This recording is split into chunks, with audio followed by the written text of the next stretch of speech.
conference. I think it's great to have a conference dedicated. This is the second edition of a conference dedicated to how concentrating solar thermal technologies could contribute to the challenge of our time, that is climate change. And without further ado, I just give the floor to our president, the president of the Cyprus Institute, Christophides, so that he can welcome you and we start the conference. Thank you very much for your participation and for your support. So, Professor Christophides, the floor is yours. You are mute.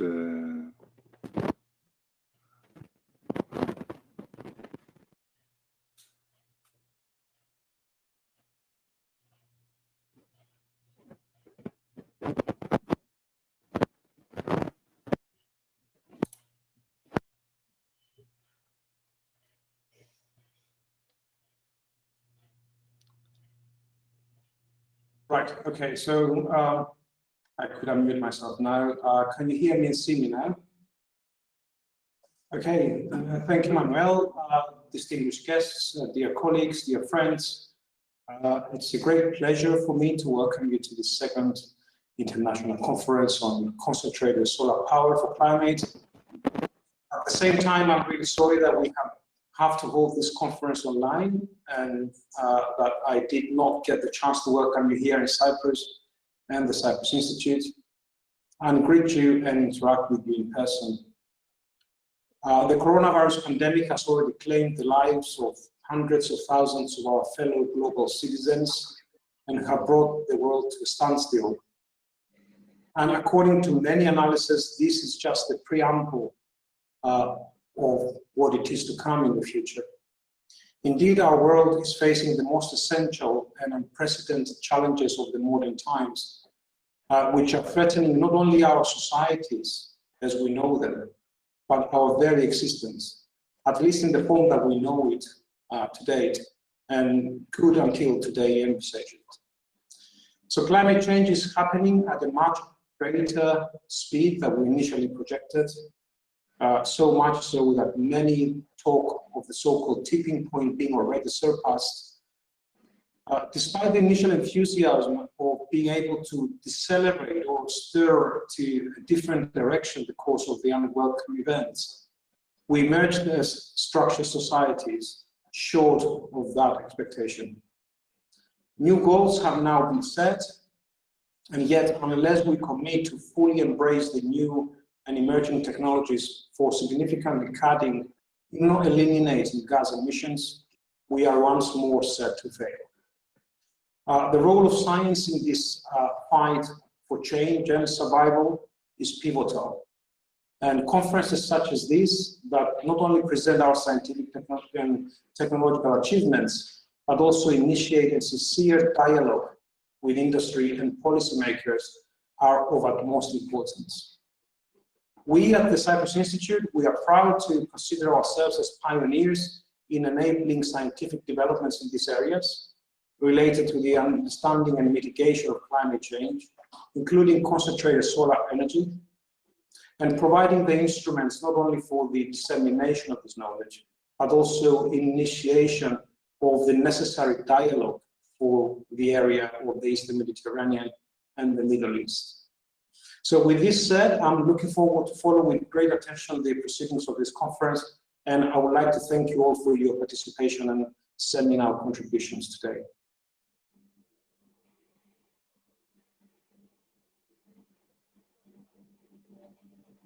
Yes, good afternoon.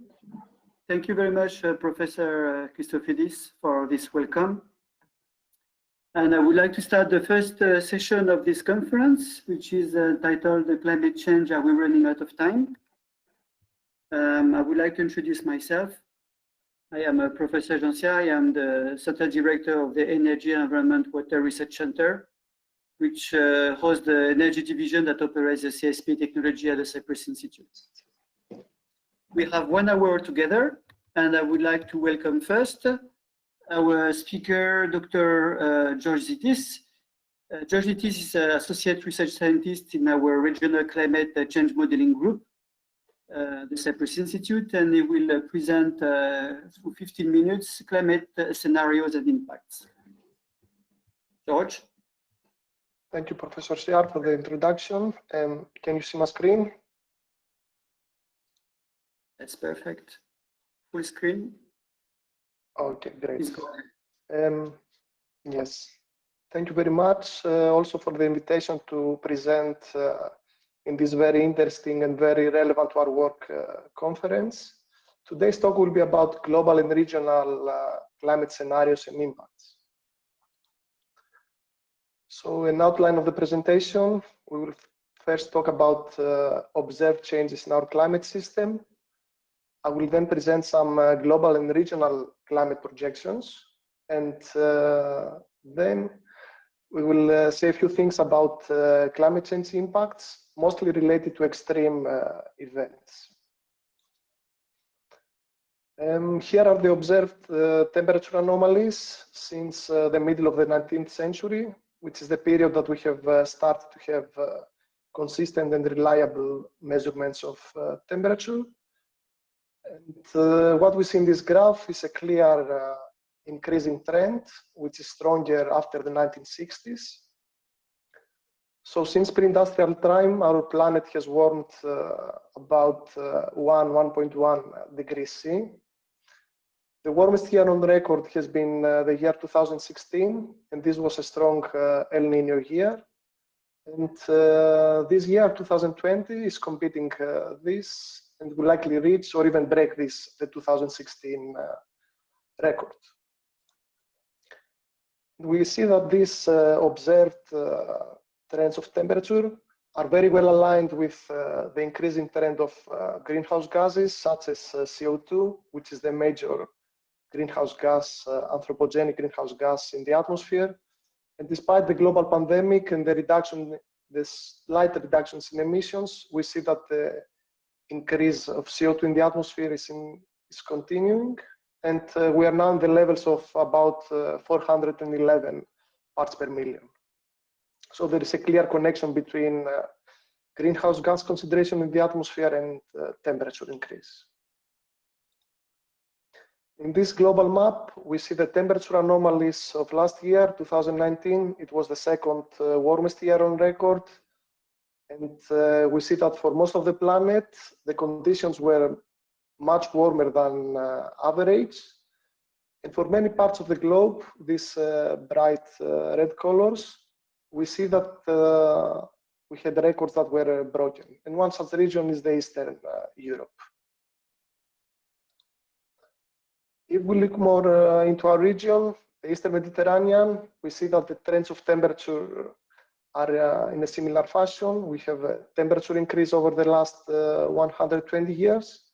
However, if we look more carefully, during the last 4 decades, we will see an increase of faster rate, as we see here in this curve. And this increase rate is about 0.4 degrees per decade. So the Mediterranean is found to warm in a faster rate than the global means. Now let's see what the climate model suggests for the future. When we're talking about future climate projections, we are always talking about scenarios or pathways. And these are just trajectories of greenhouse gas emissions and concentrations. And in this talk, these trajectories are driven by factors such as population changes, scenarios on the dependency on fossil fuels, possible introduction of new technologies such as carbon sequestration, and of course socioeconomic development factors. In this talk, we will mainly focus on RCP 2.6, which is the blue curve down here. It is considered a more optimistic pathway, and it is the pathway that's closer to meet the Paris Agreement targets. And the main targets of the Paris Agreement is to limit global warming to levels of 2 degrees or even lower, if possible. And these limits are very, very critical for us. In order to achieve this, we have to reach negative emissions by the end of the current century. So it's quite challenging. And we will also focus on the RCP 8.5, which is often described as a business as usual pathway. It is a high emission scenario. However, it is the one that is closer to the observed trends of greenhouse gas emissions and also temperature. So here are some global projections of temperature, which are driven by the greenhouse gas emission pathways. For example, for the business as usual RCP 8.5, we expect to have a warming, an average warming of 4 degrees C with respect to the reference period. If we follow the Paris Agreement pathway, RCP 2.6, this warming will be much milder and will not exceed 1 degree C with respect to our reference period. Global mean sea levels are also projected to rise accordingly, and this rise is between 0.3 and 0.8 meters compared to our historical values. Due to a number of feedbacks in the climate system, we expect that the planet is not going to be warmed uniformly. There are regions, for example, the Arctic, that are expected to warm much stronger. And what we also see from this graph is that the warming over the continents is projected to be much stronger with comparison to the warming over the oceans. And what we also see here, if we compare the two scenarios, these are projections of temperature for the end of the 21st century, is that we see two different worlds. So if we follow the milder RCP 2.6 pathway, changes are projected much smaller in magnitude. On the bottom panels, on the bottom maps, we see the precipitation projections. Again, we see mild changes for RCP 2.6, and for RCP 8.5, the business as usual pathway, we expect the wet regions to become wetter, for example, here in the tropics. And we expect dry regions in the mid-latitudes to become even drier. And unfortunately, this is the case for the Mediterranean region. You see here denoted by the orange colors. And speaking for our region, we also have regional climate projections that are based on increased resolution climate models, such as the ones that we use here in the Cyprus Institute. And here we have the temperature projections and precipitation projections for Southeast Mediterranean based on a very large ensemble of climate projections. And we see that for the business as usual pathway, the temperature increase in the Mediterranean will exceed 4.5 degrees C. On the other hand, a more sustainable RCP 2.6 implies much weaker changes in temperature. For precipitation, we see a higher, a much larger interannual variability and a larger model spread. However, if we consider the business as usual scenario, the drying of the Mediterranean is expected to reach -20 up to -30%, which is also important for the region that is expected to become drier. And here are some regional maps, again, based on regional climate models. We have the two scenarios, wet season precipitation on the top maps and summer maximum temperature in the bottom panels. And you can see that the hatching and the hatching in the maps also give us an indication of the robustness and significance of the climate change signal. This significance and robustness is found to be low in precipitation projections.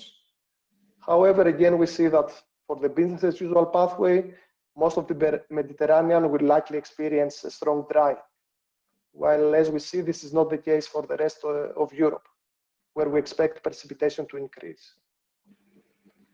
For summer maximum temperature, we expect strong changes, stronger than the annual temperature changes. And for the end of the current century, the model suggests a warming of up to 6 to 7 degrees Celsius. And this is very important because parts of these regions are already very hot during summers. If we choose a more sustainable future, RCP 2.6, we will see again that the magnitude of changes is much smaller, and the changes are not so significant and robust. We also expect the seasonality of several climate parameters to change. Here is an example for Cyprus and projections for a business as usual pathway. We expect the annual temperature to increase about 3.5 degrees C for Cyprus. We see here that the warming will be stronger during summer in the months of July and August. We can see that precipitation is going to be reduced by about 30%. But what's very important here is that we see a limitation of the wet period by approximately 2 months. And the wet periods of the year are denoted by the blue shaded areas here. But in the late 21st century, projections are found to be more limited.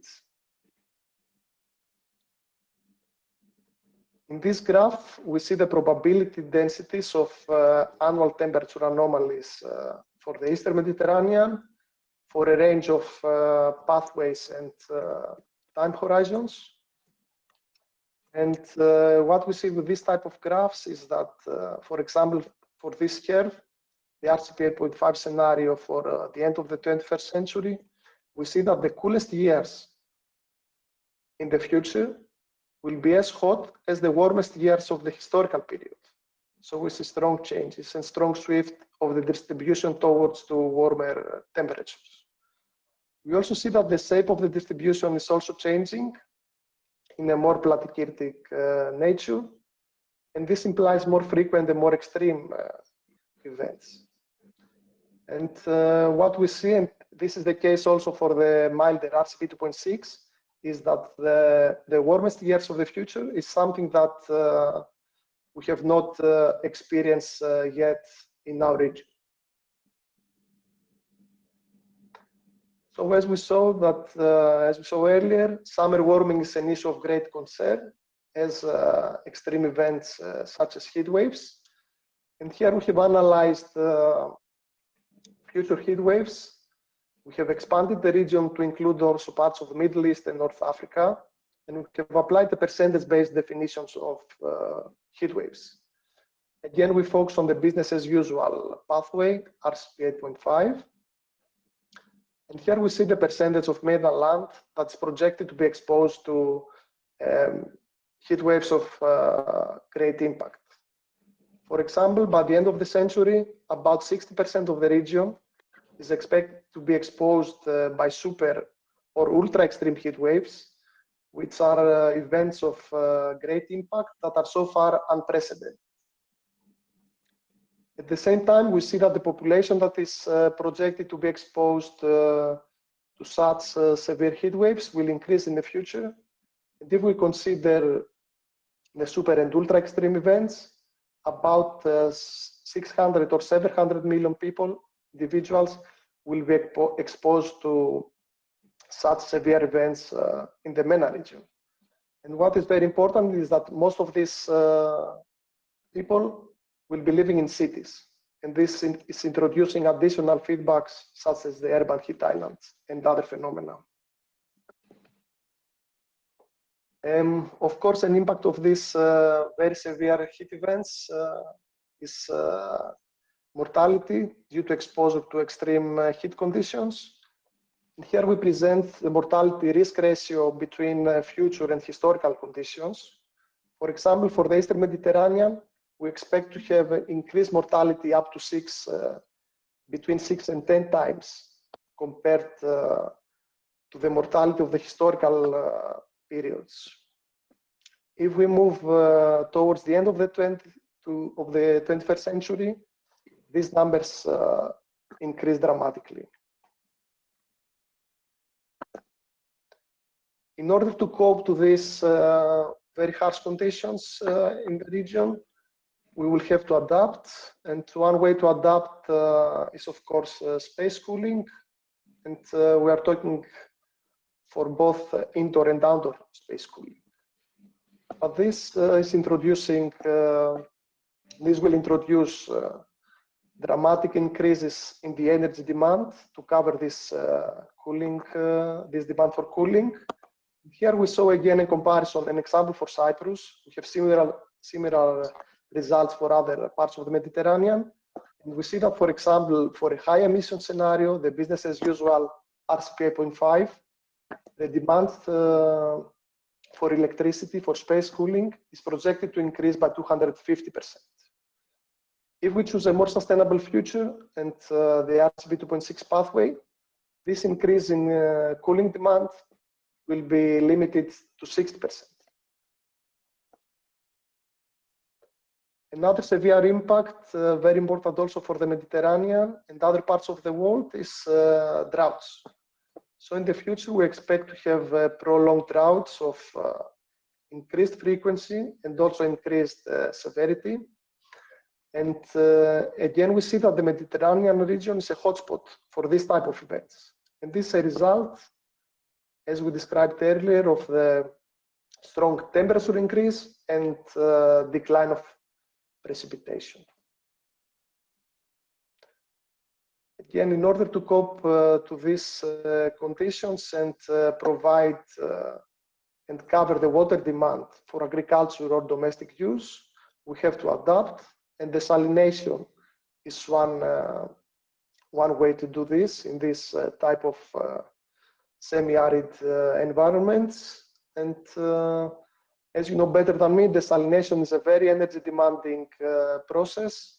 So we expect again to have strong increases in the demand, energy demand for desalination. Here's again an example for Cyprus. And if we consider an RCP8.5 scenario, the energy demand for desalination in the island will be increased by 160%. If we consider the RCP2.6 pathway, this increase in the energy demand for desalination will be limited, can be limited to 30%. The final impact that climate change will introduce will be extreme precipitation that can lead to other natural hazards such as floods. And here we have analyzed a very large number of regional climate projections, and we have calculated the trends of maximum daily rainfall. And what we see is that these trends are declining for the southern, are expected to decline for the southern part of the Mediterranean, while for Southern Europe, the maximum daily rainfall is expected to show an increasing trend in the 21st century. However, if we look more carefully and we calculate the absolute changes of maximum daily precipitation, we will see that throughout the region, the magnitude of isolated extreme events will increase throughout the Mediterranean. In order to assess this type of impacts, we need to couple high-resolution climate models, and by high resolution, I mean both spatial and temporal, with hydrological models. This is an example of what we can get if we combine these types of modeling tools. And here we get the flooded areas in a stream in Limassol. If we consider a 1 in 100-year future event under climate change conditions and considering a business as usual pathway. To conclude, we can say that the last 10 years has been the warmest decade on record, and this is verified by the continuous breaking records of the last years, and possibly 2020, which will be one of these records. The global and regional warming is expected to continue throughout the current century. However, the level of change strongly depends on the future emission pathways. So there is still some time to prevent the high impacts, but this requires strong reductions of greenhouse gas emissions. The Mediterranean is, according to observations and modeling studies, a hotspot region that's already warming faster than global rates, and is also projected to dry. Besides the changes of mean climate, we expect also changes in interannual variability, and this implies more frequent and more extreme events in the future. And in order to keep the changes in levels that we can handle and also imply less severe impacts and less severe extreme events, we have to adopt aggressive and also timely mitigation measures. And here I would like to thank you for your attention.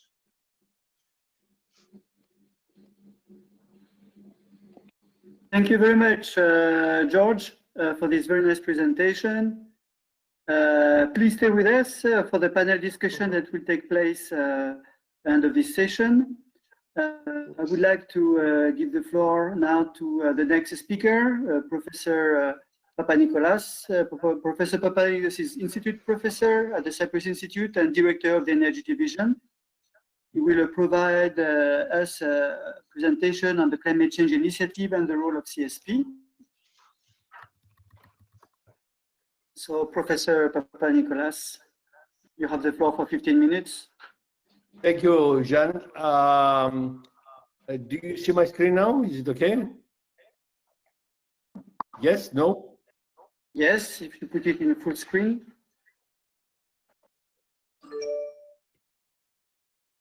Yes. Perfect. Please go ahead. Yes. Thank you. Okay. After this wonderful presentation by George Zittis, which really couldn't be more alarming in terms of the dangers that for the entire globe, but in particular for this part of the world, the issue that I need to address is, what do we do? We need to take action. Actually, this was his concluding remark. Something has to be done. So I'll report on the initiative taken by the Cyprus government for coordinating a climate action in the Eastern Mediterranean and the Middle East, the EMA region. And I'll hint on the role of CSP. I'll say a few words about the role of CSP, because actually this is the entire 3 days debate about it. So it will be presumptuous to give in 5 minutes what will be discussed for the next 3 days. I have to say that in this government initiative, the Cyprus Institute played a key role, as we'll see, and I have the privilege to lead the scientific issue on it as part of the initiative in my role as advisor to the President of the Republic and Special Envoy on Climate Change. Let's see if I can get the next slide, which doesn't seem to move. Why?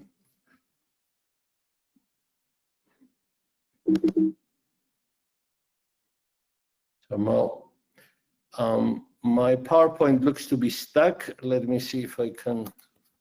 If you press the small arrow on the bottom left. I do, but it doesn't, and it doesn't allow me to escape.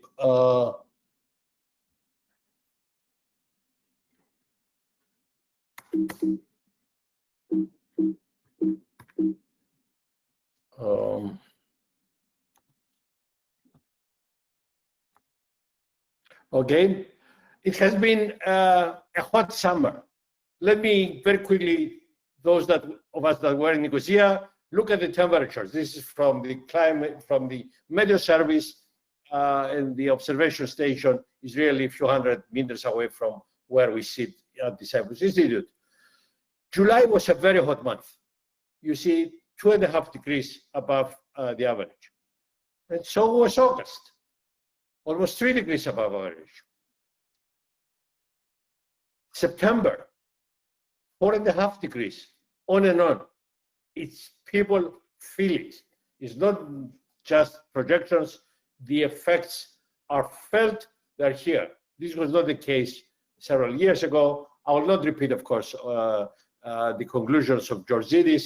We are really at an already alarming state.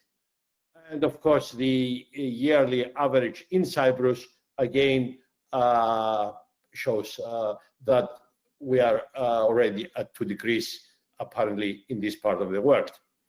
So almost all the climate models, and we have seen this ensemble of climate change modeling in the projections shown in the previous talk, and the consequences are dire. We'll have extreme weather that was highlighted. We'll have shortage of water, electricity, health, agriculture, tourism, etc. All this may avoid it. It's possible to have economic collapse in parts of the region, which will lead to mass migration, security, on and on. The presentation of Zittis really did it. So what do we do? Okay, before we do that, let's see how guilty this region is before it mitigates in contributing to the greenhouse gas emissions, because one may argue, well, it's United States or the West, that Western Europe, that does it. As you'll see, this is not the case. This is hot off the press from the UN Environmental Program. See the presentation by Costas later this afternoon. I think he will expand more on it. He's part of this effort. And you see the trend keeps going up. These reports come a year later, so it reports on 2019. And as you see, the rise is there. Who are the contributors? On the left is the overall greenhouse gas emissions equivalent.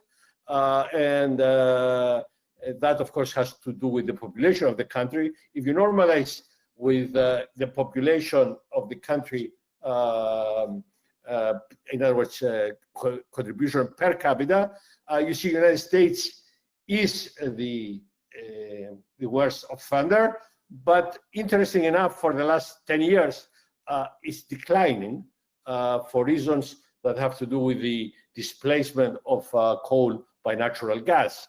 Russia is slightly rising after a rapid drop, and apparently the only good guys on this picture we can be proud is the European Union.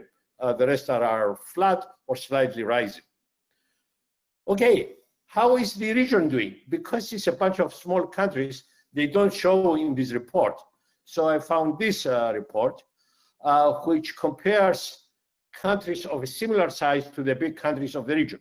So take France and UK, which are the top curves, but no longer the worst offenders if you see what is happening today.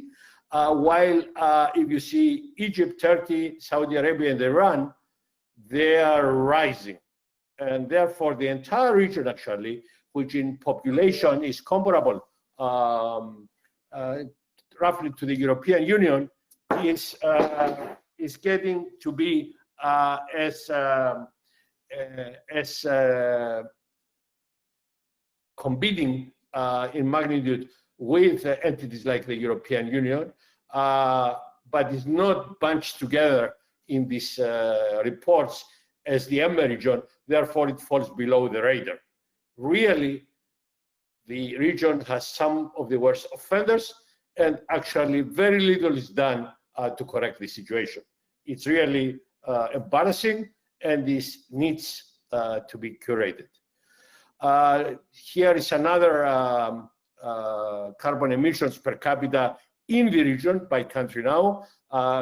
See the talk by Theodor Zakariadis, where he will expand on this.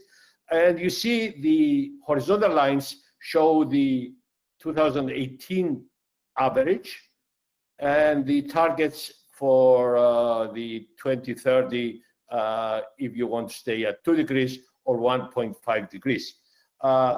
The situation for some of the countries are really offensive.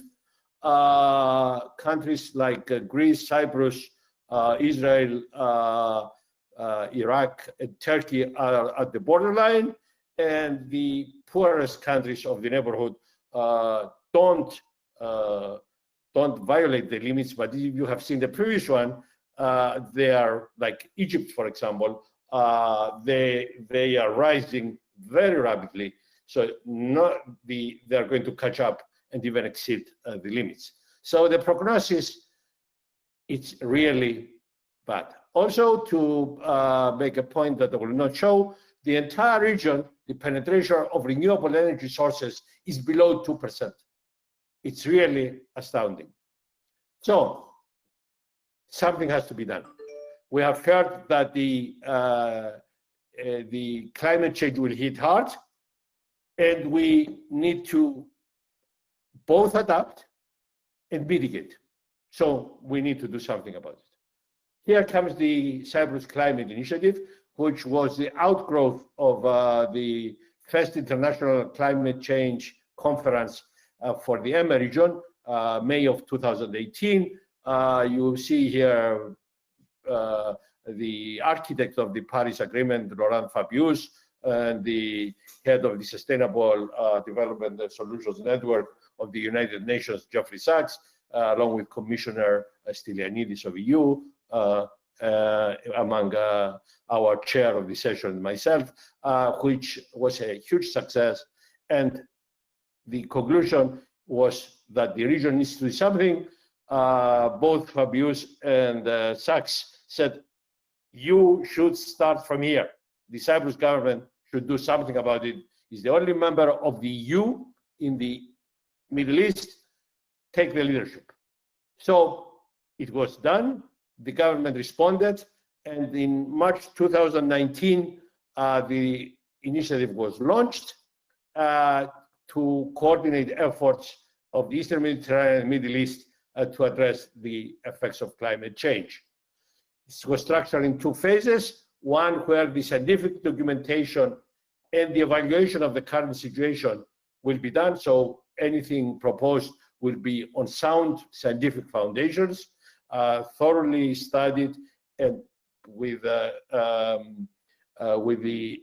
validation of the international community, and then move in the second phase based on the suggestions that will be developed. A toolbox of actions will be developed by the end of 2021, and after that it will be taken to ministerial and heads of state meetings to make a 10-year plan for adoption of the appropriate plans. So graphically, it looks like that. We are in the yellow phase, led by the Cyprus Institute. We have 13 task forces, over 210 scientists working on it right now.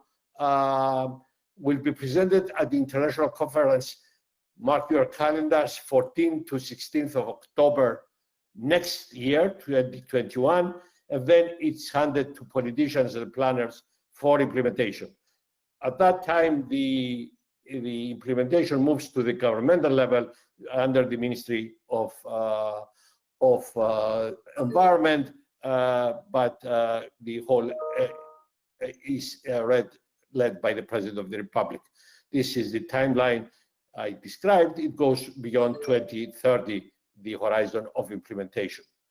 I said that there is a peak activity right now going on with 200 scientists and 13 task forces ranging from the scientific basis. For example, the results we have seen from George are the kind of results that will go into the scientific basis report. Actually, George is the Cyprus liaison to this effort: energy, built environment, health, all the way to cultural heritage. The international participation is big.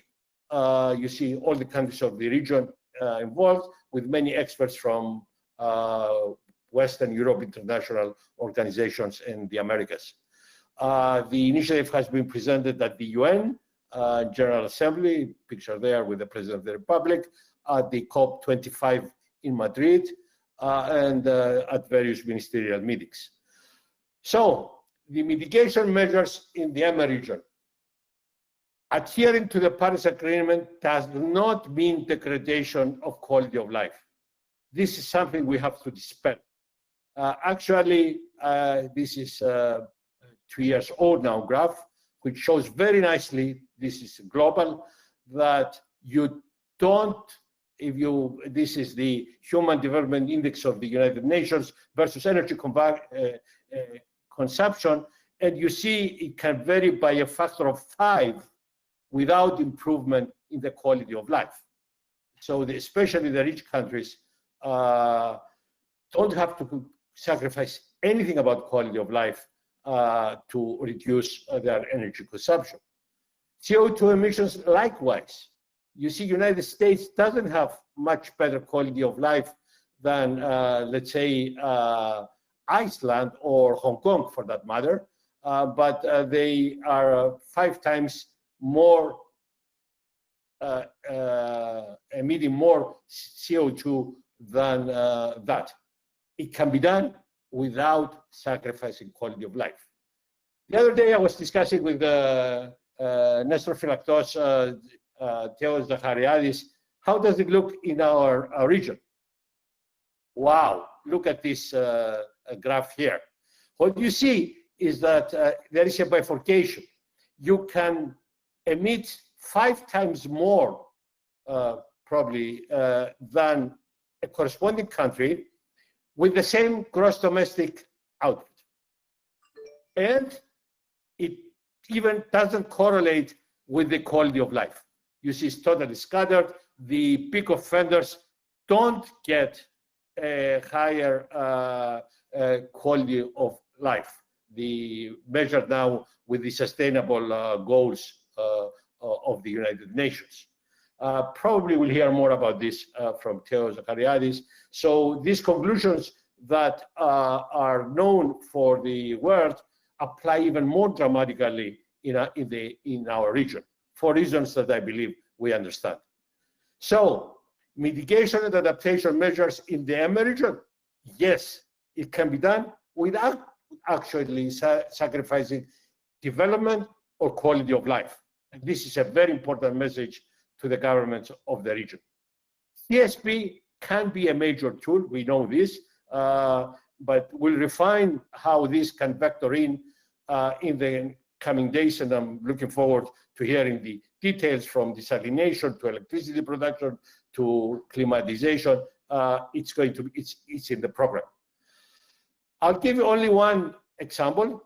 This is from decarbonization of the electricity sector in Cyprus, a study that the Cyprus Institute played a key role, and I think it is adopted by the Cyprus government till 2030. As you see, the bad guys, the blue lines, are pushed out in the decarbonization till 2050, and the red, which is CSP, is growing big, dominant actually in this scenario of Cyprus planning. This is a model developed by the policy team here in our energy group. Such plans need to be specified and thought out in every country in the region, actually in every country on the world, because this is the right way to approach policymakers, give them a scenario and explain the technologies behind it. And here, of course, PV is in synergy with CSP, is not antagonistic, one has to say that, and at the very end, the hydrogen kicks in too. So I'll conclude saying climate change can be tamed. We have the technologies, we know how to do it, we have to do it. And CSP can be a major tool. The what's and the how's, I'm looking forward to listening in the next few days. Thank you very much.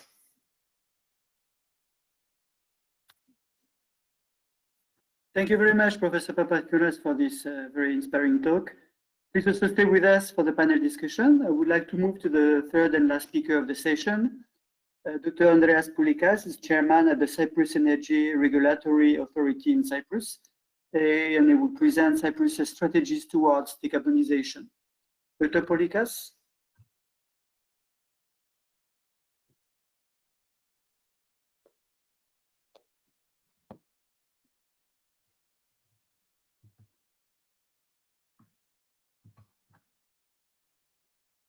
Let me try to get connected with my presentation.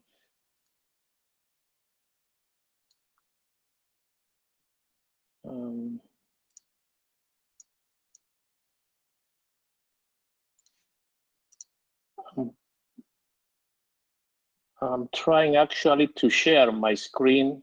I'm not sure, because first time I'm using this platform, how we can do that, how I can do that.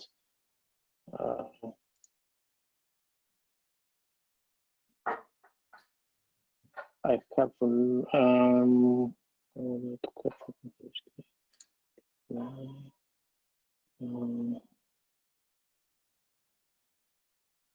sorry.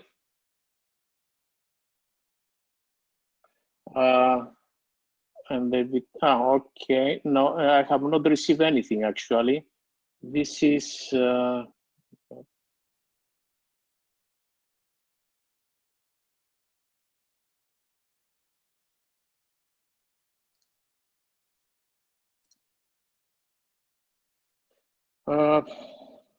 I'm not receiving anything to share my screen. You are.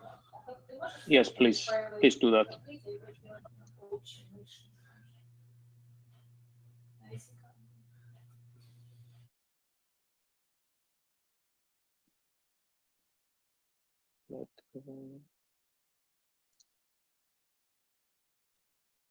Okay. But it seems I received an invitation. Let me just.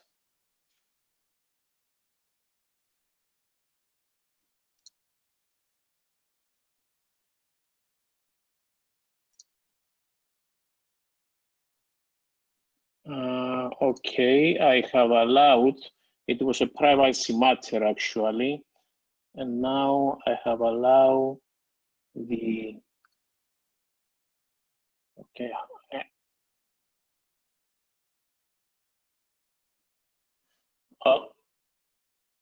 Yes, I went. I already give access actually to system preferences, but it seems that nothing happens again.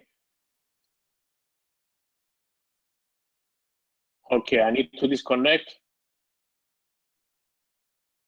I have already sent you the presentation. If you can show it actually, that would be good. Instead of disconnecting. I don't know if you can do that, if you can do that.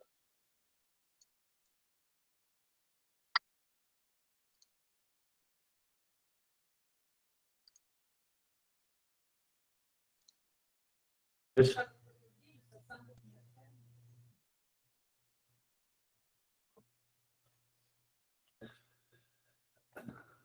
I think we put it on the folder for everyone. So, give me a second.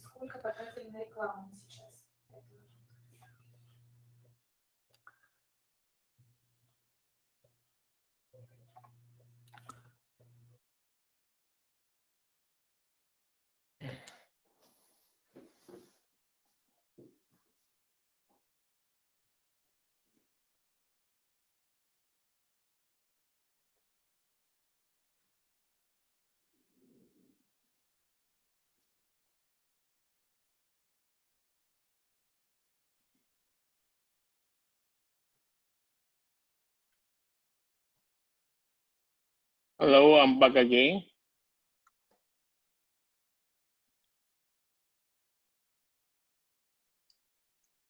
Yes, I am back again actually. Okay, so yes. Can you see my screen now? Yes, perfect. Please go ahead. Thank you. Good. Okay. Sorry for the delay. Well, first of all, thank you for the invitation. Let me proceed with the presentation. First, I will present you the Cyprus current electricity and natural gas systems. And then in brief, I will discuss the characteristics of the isolated island energy systems.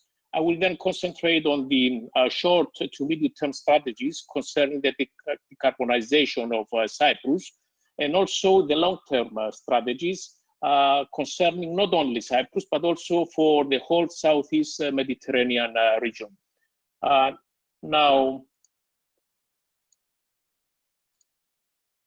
the Cyprus power generation system consists of steam turbines using heavy fuel oil, combined cycles and gas turbine units using diesel, and also internal combustion engines using heavy fuel oil. All power generation system is using oil derivatives actually.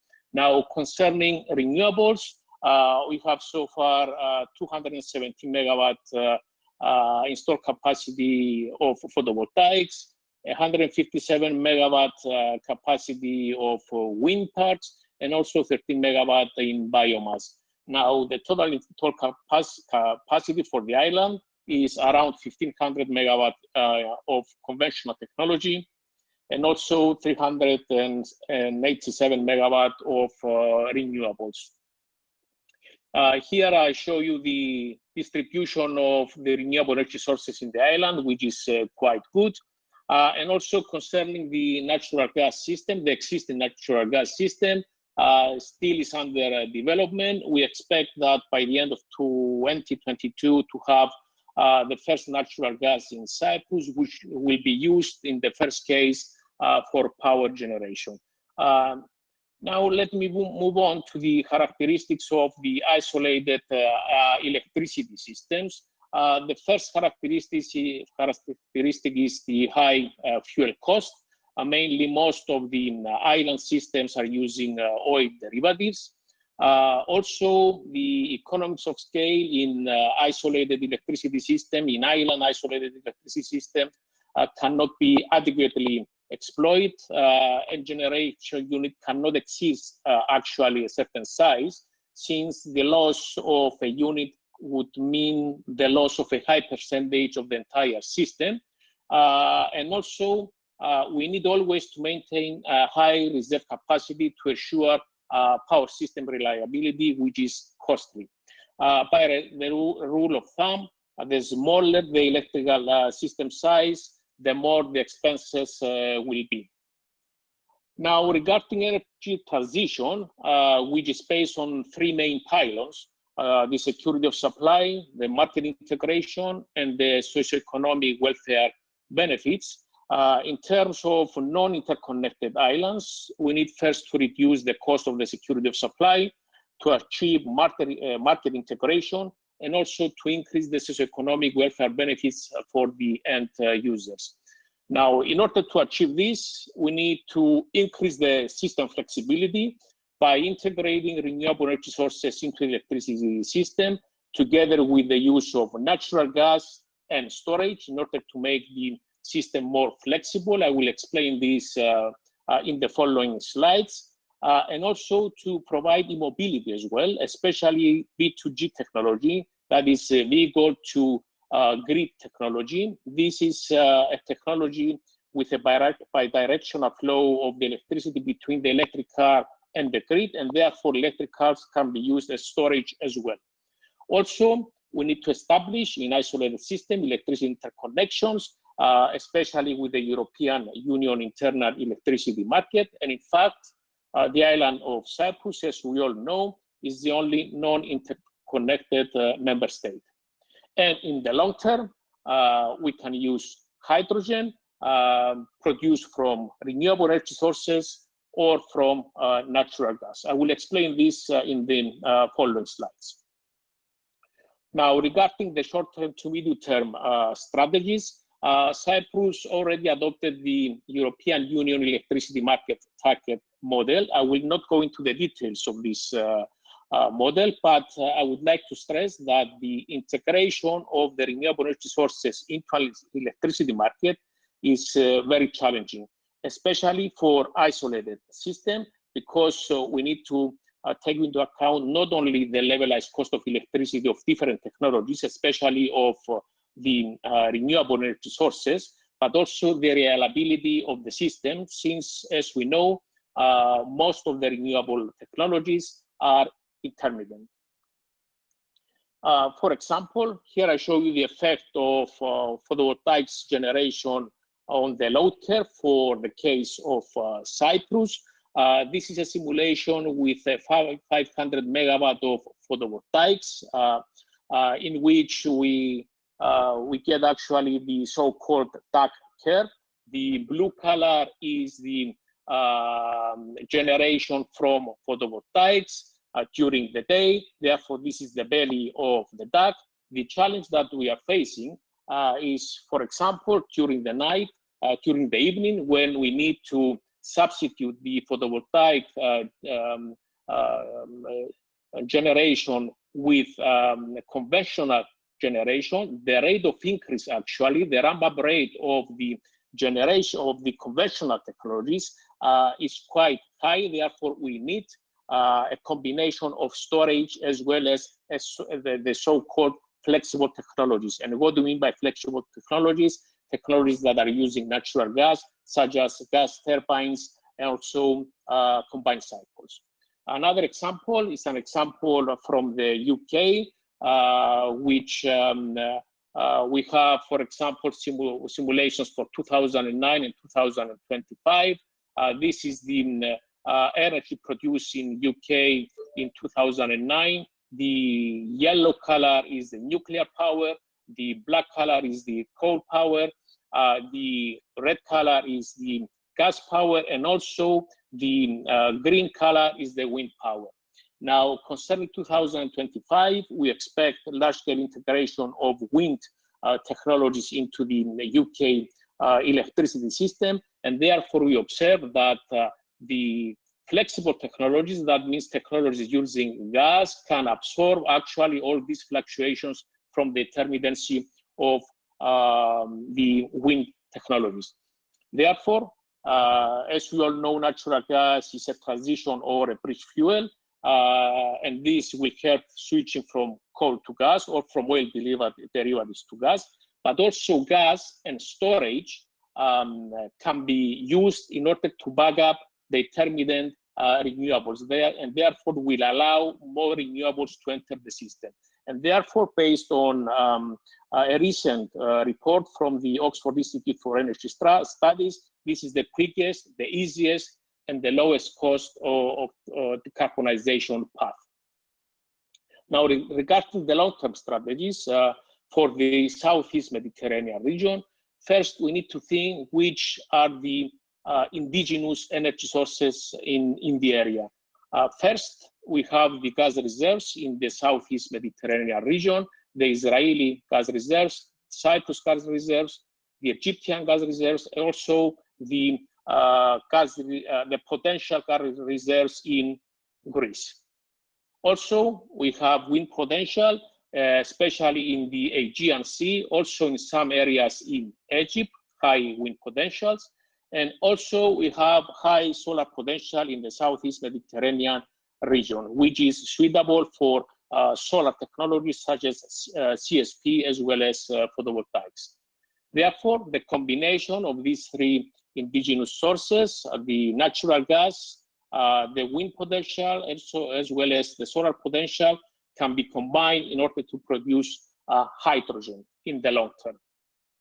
And this is in line with the long-term scenarios of the European Union that is moving from the carbon economy to the hydrogen economy. And lastly, let me discuss the next steps towards the decarbonization of Cyprus, but also of the Southeast Mediterranean region.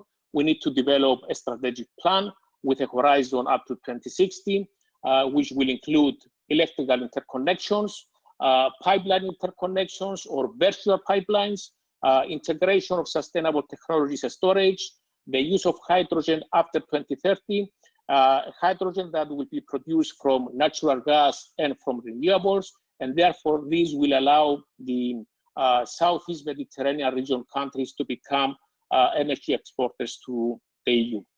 Thank you very much.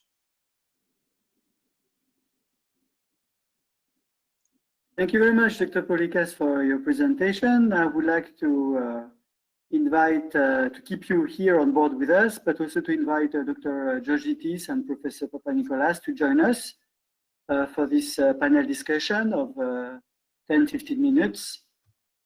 Welcome everybody back to this discussion.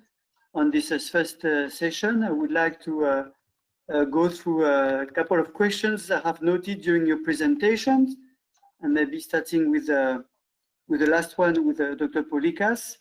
Wanted to ask you what should be for you the main goal of Cyprus Energy Standard towards decarbonization and sustainable energy development. Well, thank you for the question. Let me start by mentioning that recently the European Union Parliament stated that the member state must become climate neutral by 2050, calling actually for ambitious targets for 2030 and 2040 regarding emission reductions. Also, let me remind you that the European Union current emission reductions target for 2030 is 40% compared to 1990 levels. However, the European Commission 2 months ago proposed to increase this target to 55%. And also a month ago, the European Parliament asked to increase this to 60% in 2030, adding that national targets shall be increased in a cost-efficient, fair way. Therefore, Cyprus, in my opinion, could set a long-term goal towards decarbonization by reducing greenhouse gas emissions up to 100% by 2050. Thank you, Dr. Poullikkas. This brings me to the question maybe that I would like to ask to Professor Papanicolas regarding this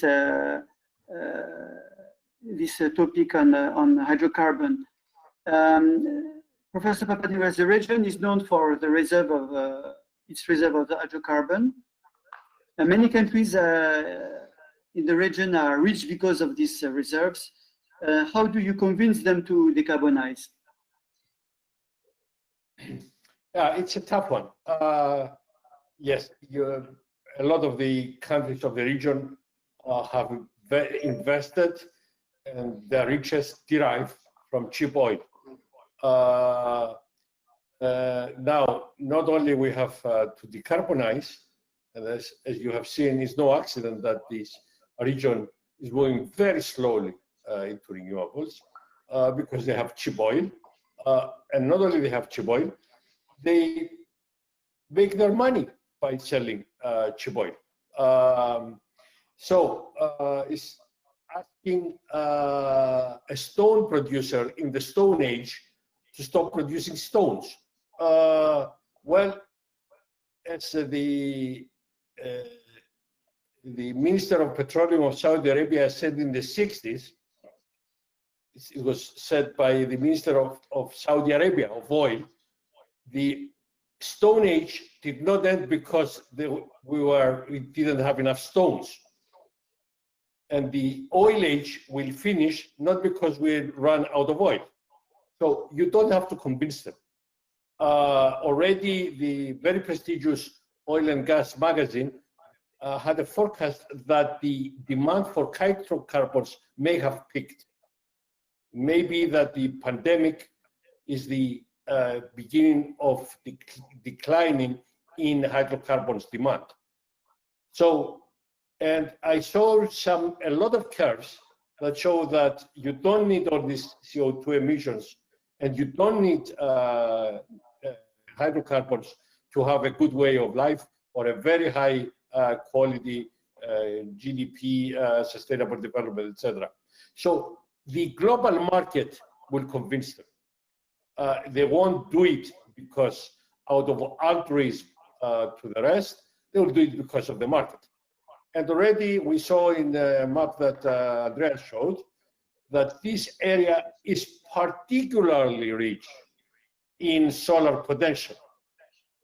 Edison, back in 1900s, said the planet has one option in the future: solar energy. These countries are endowed with the best solar potential in the world. They have, for their own economy, for their own sake, because of the declining demand of hydrocarbons, which will accelerate. That's the forecast now, especially with the US changing its policies now and will change them rapidly. We'll see a rapid decline in demand, and the writing on the wall is that you better switch to solar in this particular area, or renewables in general, if you want to maintain your high standard of living. Short answer, the market will convince them.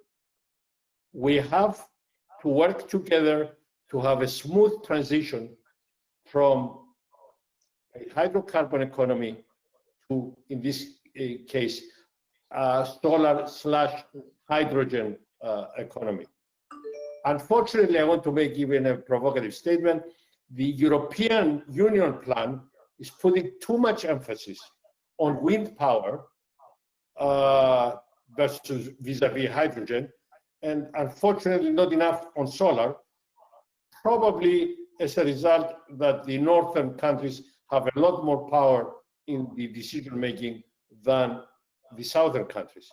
But if you look at the plan, it's heavily on wind, not enough solar in the portfolio. Dr. Poullikkas, what you wanted. Thank you, Professor Andreas. Dr. Poullikkas, if we want to focus on Cyprus, for you, what would be the steps that we should follow to develop a comprehensive, targeted, long-term sustainable energy strategy? Well, first thing is we need actually to develop the strategy, and the first issue is to forecast our energy needs and then to set targets. Set targets concerning solar technologies and set targets concerning hydrogen. If we are we are moving towards hydrogen economy by 2050 or 2060, we have to set the targets on the CO2 emissions. That means minus 100% of CO2 emissions by 2050 or 2060. And then we need to find the intermediate targets in order to introduce the renewable technologies or the sustainable technologies that will actually make Cyprus from carbon economy to a hydrogen economy. That is, the energy system of Cyprus will become smart and digitized, first of all, in order to accept more and more sustainable technologies, especially solar technologies into the system, flexible, decentralized, and also we need to install electricity interconnections in order to connect with the internal electricity market of the European Union, and also to interconnect in case we are moving towards hydrogen economy. If we are producing hydrogen in Cyprus, we need to interconnect with pipelines or virtual pipelines with the European Union energy market. And at the end of the day, we need to use hydrogen in all sectors, also renewable energy sources, storage energy systems, and also electric mobility. Thank you. We started with climate, and maybe we should finish with climate. Dr. Zittis, I would like to understand why it's so critical to keep the global warming less than 2 degrees. Can you please tell us more why it's so important? We're fighting so much for these 2 degrees. Okay, this is a very important point, and there's been a lot of discussion in keeping global warming levels to less than 2 degrees C, and this is the answer. This is not a random number. We didn't pick this because it's a nice number. There are several climate and other natural systems critical tipping points that if we exceed them, then the impacts of climate change will be reversible. For example, we have the melting of the glaciers, permafrost melting, ocean acidification that are depending on the level of global warming. So it's very critical to keep this limit. Yes. And coming back to our region, why our region is a hotspot for climate change? Can you please tell us why? There are several reasons for these characterizations. There have been several studies. So as we see in both observation and model-based studies, the trends of precipitation and temperature, they go in different directions. This is introducing several impacts. And actually, this is not the case only for the Mediterranean. This is also the case for other regions of mid-latitudes. Additionally, we see that the climate model projections suggest not only changes in mean climate conditions, but also changes in the variability. And again, this is introducing additional impacts and related also to extreme events. So we will have we might have the mean climate stable, but if we increase the variability, we will have more extreme, for example, wet or dry years. And again, this is causing several impacts in different sectors, anthropogenic activities and also on ecosystems, which is also very important. Dr. Zittis, in your presentation, you show projections for temperature and for precipitation. But you showed for precipitation that the projections are less certain. What could we do to improve these simulations for precipitation? Yes, this is true. Actually, precipitation is a more difficult to model variable because of the small processes that we're trying to model or parameterize. And there are several things that we can do for this. Of course, we need to increase the resolution of the climate models, which is not so easy because there is heavy computational resources involved. So we cannot apply global climate models in a very fine resolution. And another thing that we can do is to increase the complexity of the models. So include more processes and better parameterization actually of these processes that in nature they occur in very, very small scales. We still have a way to go to achieve this. Thank you very much. I think time is spending quite fast, and we're already reaching the end of our panel discussion. I would like to thank everybody for your participation. If you have a concluding remark to share with our participants. If not, then I would like to thank you very much again for your presentations. This is the end of the session number 1 on climate change, and we would like to invite you to stay with us for the next session that will start in a couple of minutes on the energy transition. Session 2 starts at 4:35. Thank you again for your participation, and stay connected. Thank you very much.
session. Mrs. Diala Hawila, Program Officer of the International Renewable Energy Agency, will be chairing this session. My understanding is that she's with us.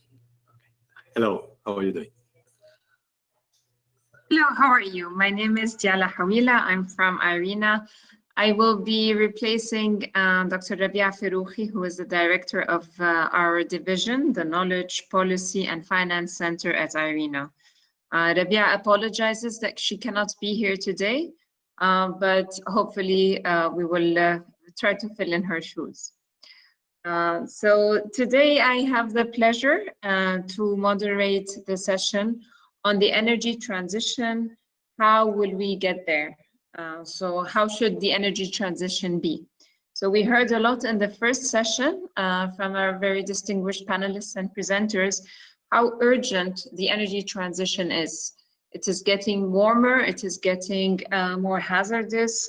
So the previous session made the case that there is a need for an energy transition. It can happen without compromising the comfort and the life and the well-being of people. In fact, it supports their well-being, and it is needed urgently right now. So in this session, we will look into how should the energy transition be. And joining me in this session is my colleague, Emanuele Bianco, who's an Associate Program Officer in the same division, the Knowledge and Policy and Finance Center of IRENA. And then afterwards, we will go to Professor Julian Blanco, who is the director at Plataforma Solar de Almeria, who will also talk about another area of the energy transition that is more technical. So starting with Emanuele, I would like to please invite you to present. Emanuele will give us a presentation of the energy transition, focusing on developing countries. Over to you, Emanuele. Thank you, Diala.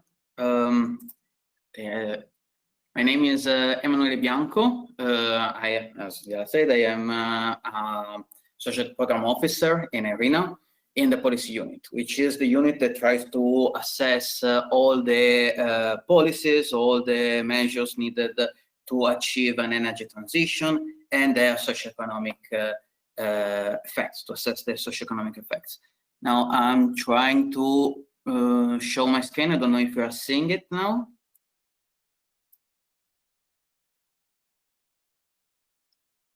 We can see your screen, Emanuele, yes, but maybe you should start from the beginning because we see. Of course. I am trying, but it froze apparently. So while I'm waiting for my laptop to work, I want to start by saying to thank Professor Blanco to invite me, and also for giving me a very interesting title that is the energy transformation in developing countries.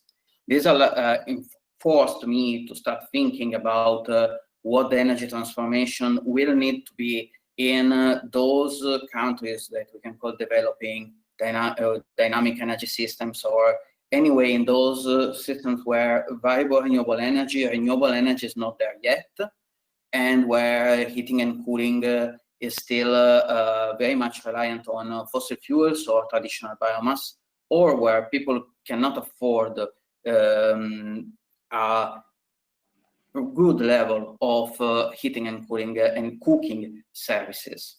Now, since my screen decided not to work, if maybe Diala, do you want to present you? I will stop the sharing the screen. I will share Emanuele's presentation from my computer. Thank you.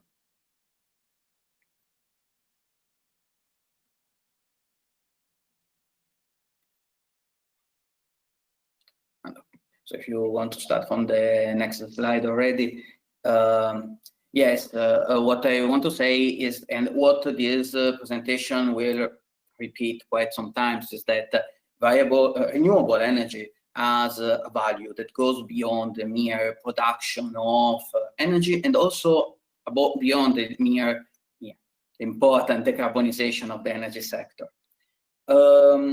now we've seen that after the pandemic, we are expecting a large influx of investments from governments.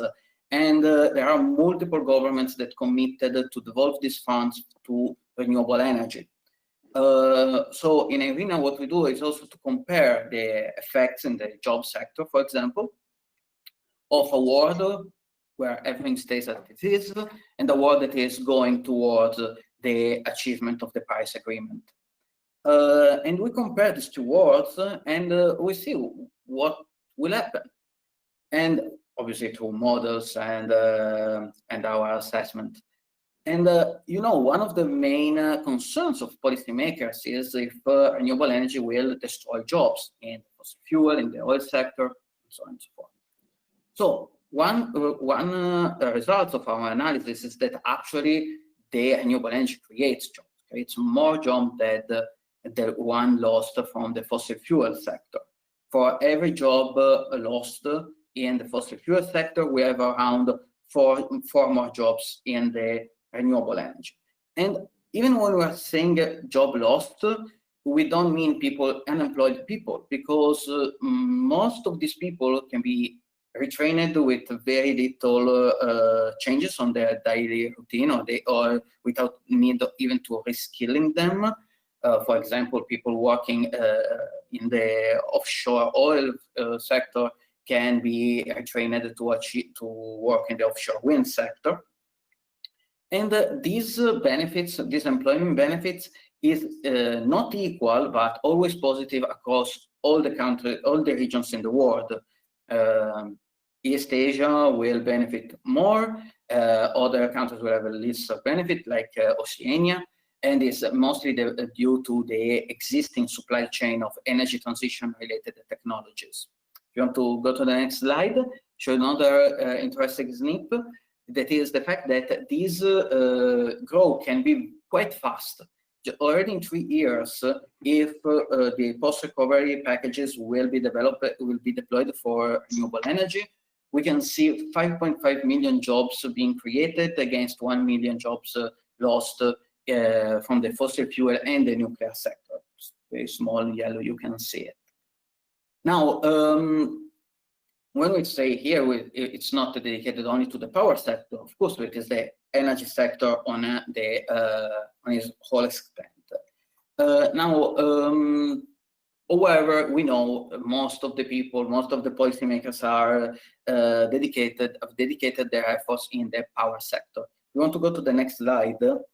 It shows what is the attention on another sector, that is the heating and cooling.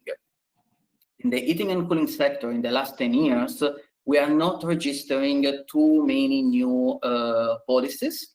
It's only 60 countries that have some form of financial policies, regulatory policies, or both of them, and against almost 120 or more countries having some form of renewable energy in the power sector policies.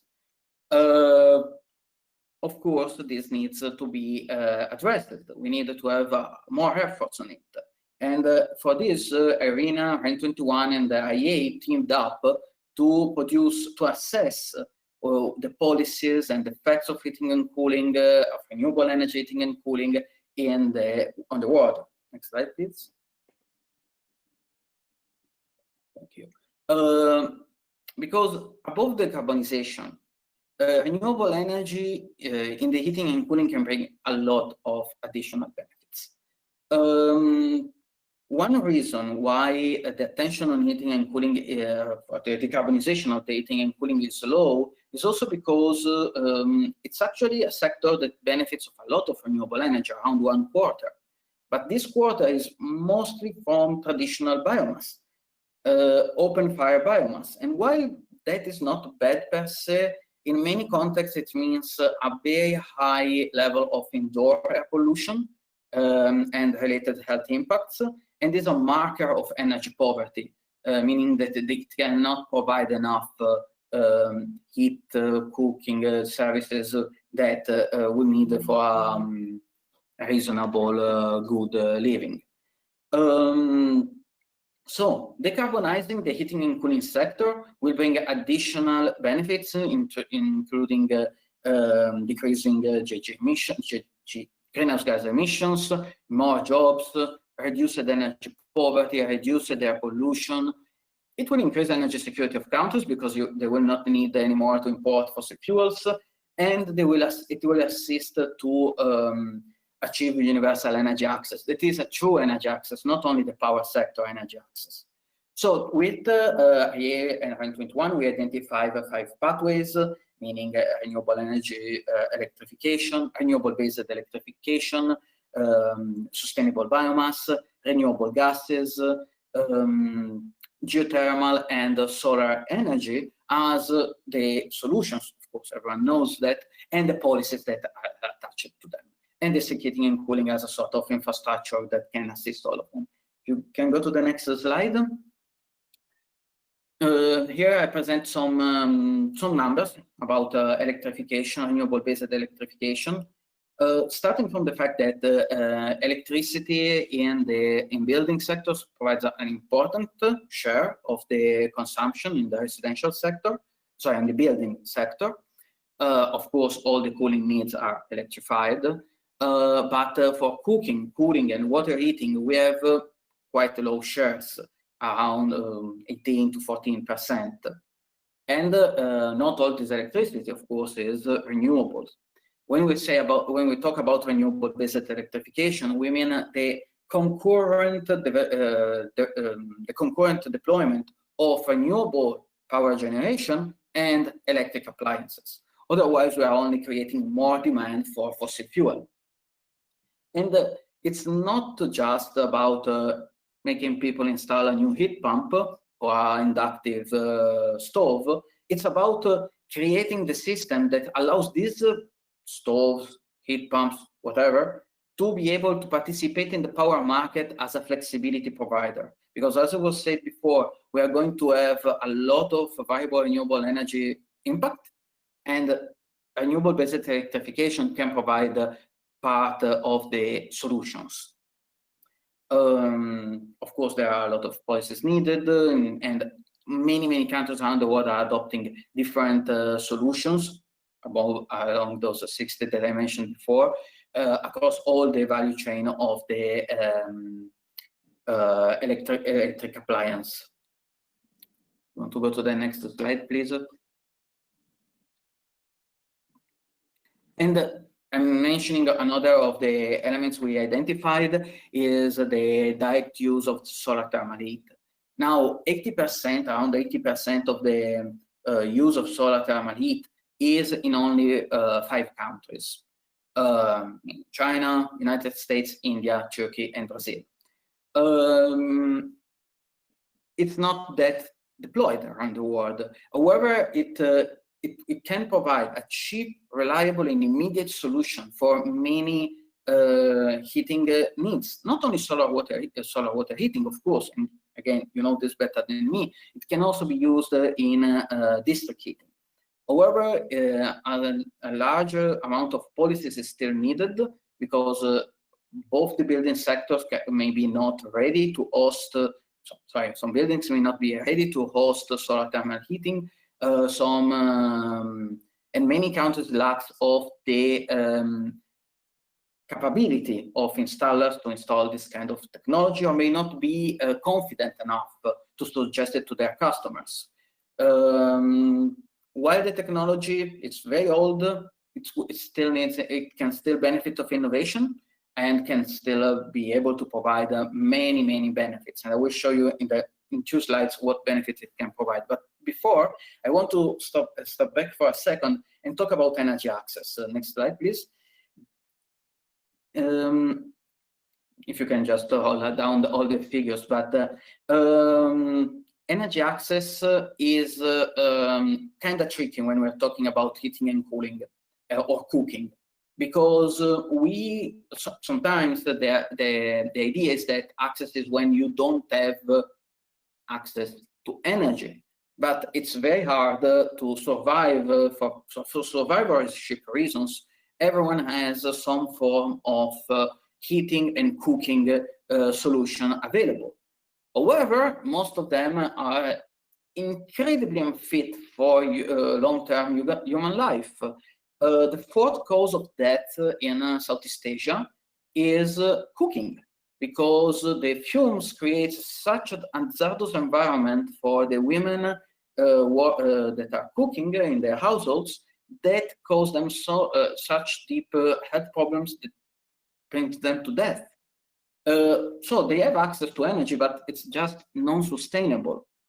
And one thing that a renewable energy solution can provide, it's actually can provide two main benefits. One is, of course, clean the air and provide solutions that also free the time of people that will not need to pick up the logs, pick up the woods, and dedicate all their time to this activity, leaving them time for more productive uses and to study, to work. And also it can assist to avoid a pitfall, the pitfall of using natural gas as first solution when we want to address the energy access dilemma. Using gas now means locking in consumers for the next 20 to 30 years to use natural gas. And we don't have this option. We don't have the time to do that. Otherwise, we're going to lose the climate change challenge. And of course, we need to provide them the best solution possible, but they also need to be decarbonized. The good news is that solutions exist, from biogas digester, off-grid electrification solution, solar thermal heaters, and solar thermal cookers. And the policy solution exists. We've seen, in particular in Africa, a lot of initiatives to provide renewable heating solutions for both buildings and productive uses, providing access to finance, reducing the cost of capital, changing the ownership models in a way that allows everyone to own a part of a distributed system. System also to provide the best technologies possible and not and avoid to leave the market to profiteers. And of course, the main policy is to listen to the people, to their needs, and not trying to give them a prepackaged solution that works better in the developed world than in the developing countries. And I was saying before that heating and cooling can provide a lot of benefits. I want to show a result of recent work from Irina. Next slide, please. I mentioned before solar water heaters, and I mentioned before jobs.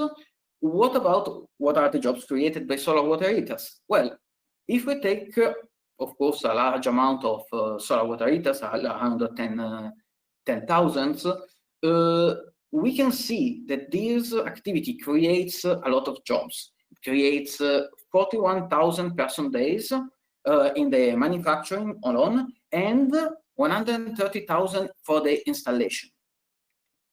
Now, this is not a surprise. The energy sector is deeply related to the economy sector, which is embedded in the society, which is in turn part of the earth. So when we want to understand what kind of policies are needed, we need to understand their impact in a holistic way.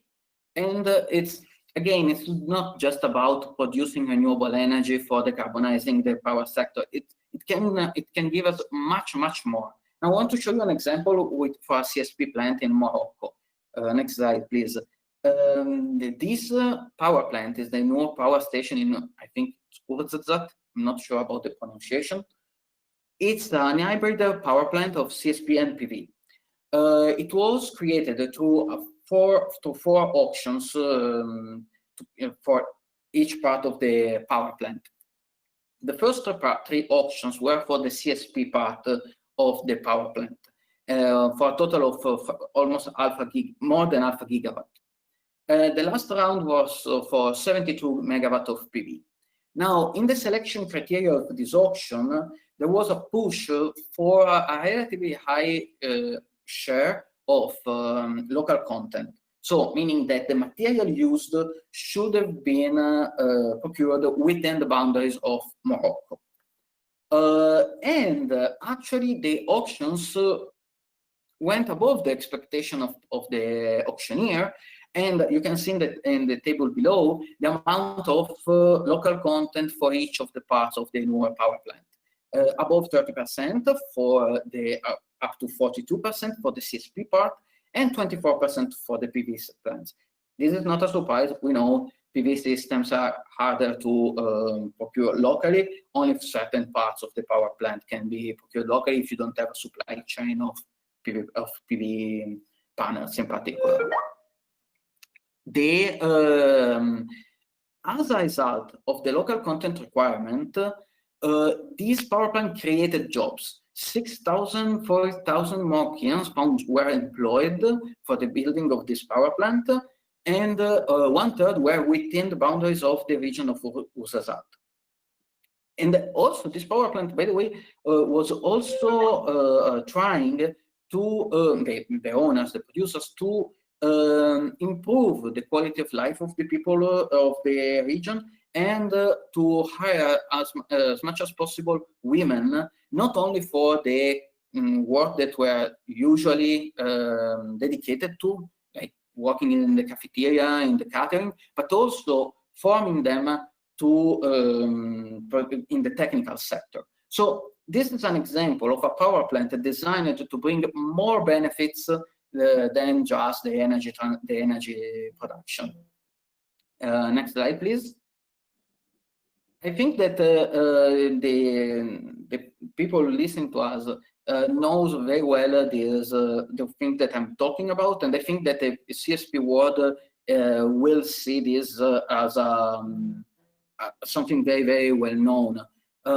However, it's important to understand that the difference between cost, price, and value of energy production can change widely. In this graph, we want to show in an illustrative way what power plants could be like. For example, the case one represents a fossil fuel power plant. It has a certain level of cost, but its cost is actually much, much higher because of these externalities that it didn't pay, but we are paying. For example, climate change and air pollution. The price is formed by the wholesale market, and the value is created by the power generation. The second case is a classic solar PV system in the desert of Atacama, for example, in Chile. Let's make an example. Very low cost, but its production happens when the costs are low due to the overproduction of solar PV energy. So we're paying an additional amount to sustain its costs. And it creates some additional value for the reasons specified before.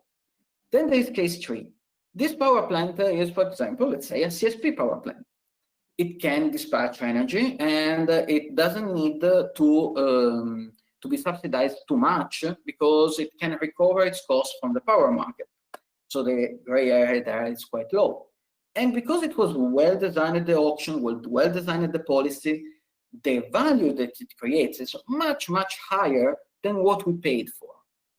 So we need a system to achieve case 3, if not if case 2 it's already being achieved by the current rules. And to do so, we may need to change the basic rules, the power market rules. Now, if you want to go to the next slide. Yes, Emanuele, but we are running on time, so if you can please start wrapping up.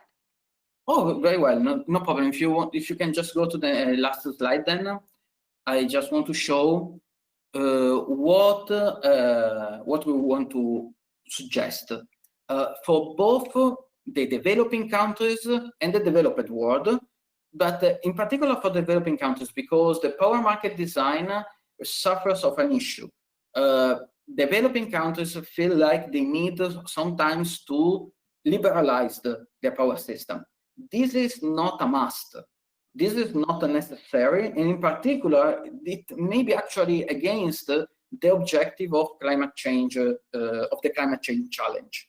Because if we use liberalized system, they will start feeling the same issues like the missing money problem, the great debt spiral, and so on and so forth, the duck curve, and all the nice names we give to the issues created by viable renewable energy within liberalized systems. So the system that we propose is called a dual procurement system. It is based on a long-term renewable energy procurement with periodic long-term product-based auctions,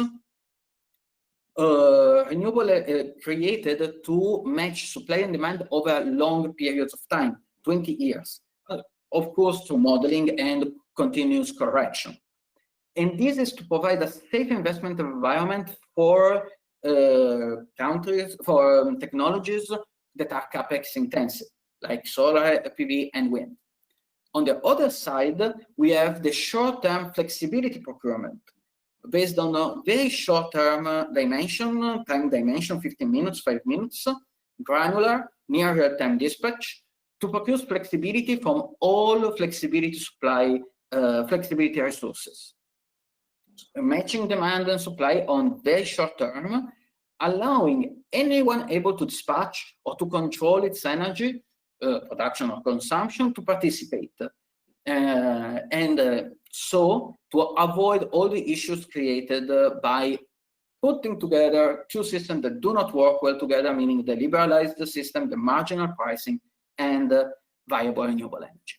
So if it takes me too long, and I'm open for later questions. Thank you, Emanuele. And we will come back to the missing slides, the slides that we skipped. We'll come back to them later in the panel discussion, I am sure. So now I would like to turn to our next panelist, Professor Julian. So Professor Julian will talk to us, will present the optimization of CSP development in Spain using inductive projection planning tool based on artificial intelligence. Dr. Julian, the floor is yours. Okay, are you seeing the screen? We can see it, yes. Okay, thanks. So, first of all, hello, good afternoon, everybody. Thanks very much for the kind invitation to present this. I'm going to talk about one tool that we have developed our center, Plataforma Solar, which is not related to CSP. As you can see, this is a general objective tool, but we wanted to see how the CSP appear on the picture, and you will see. I'm going to first briefly present the tool. Then our interest here is just to try to visualize the evolution of the energy transition in Spain. So we have applied this tool specifically to Spain, but we can use in any other context.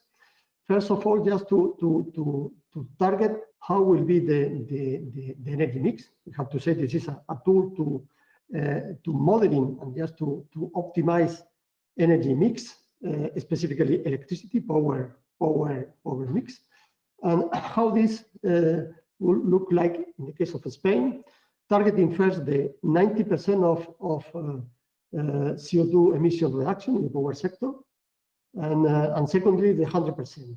Some of you could wondering why the 90% when the Commission has already defined the target of 100%, but we will see later on. And finally, we are going to compare the result that we have achieved with this tool with the conventional, let's say, modeling that or conventional model that has been used for defining future energy mix based on the less capacity expansion. This will be at the end. So what we have done. So we have wanted to develop one tool with the objective to find the optimal power mix that could minimize both the electricity cost, I mean the overall and average cost of the electricity, and also the curtailments. because when we are going to significantly increase the deployment of mainly wind and PV, we are going to have a very large amount of curtailment that we want to limit or to minimize. And simultaneously, we wanted to guarantee the achievement of the emission reduction that from the political point of view is decided at each, in the case of Europe, but specifically in the country national level, Spain.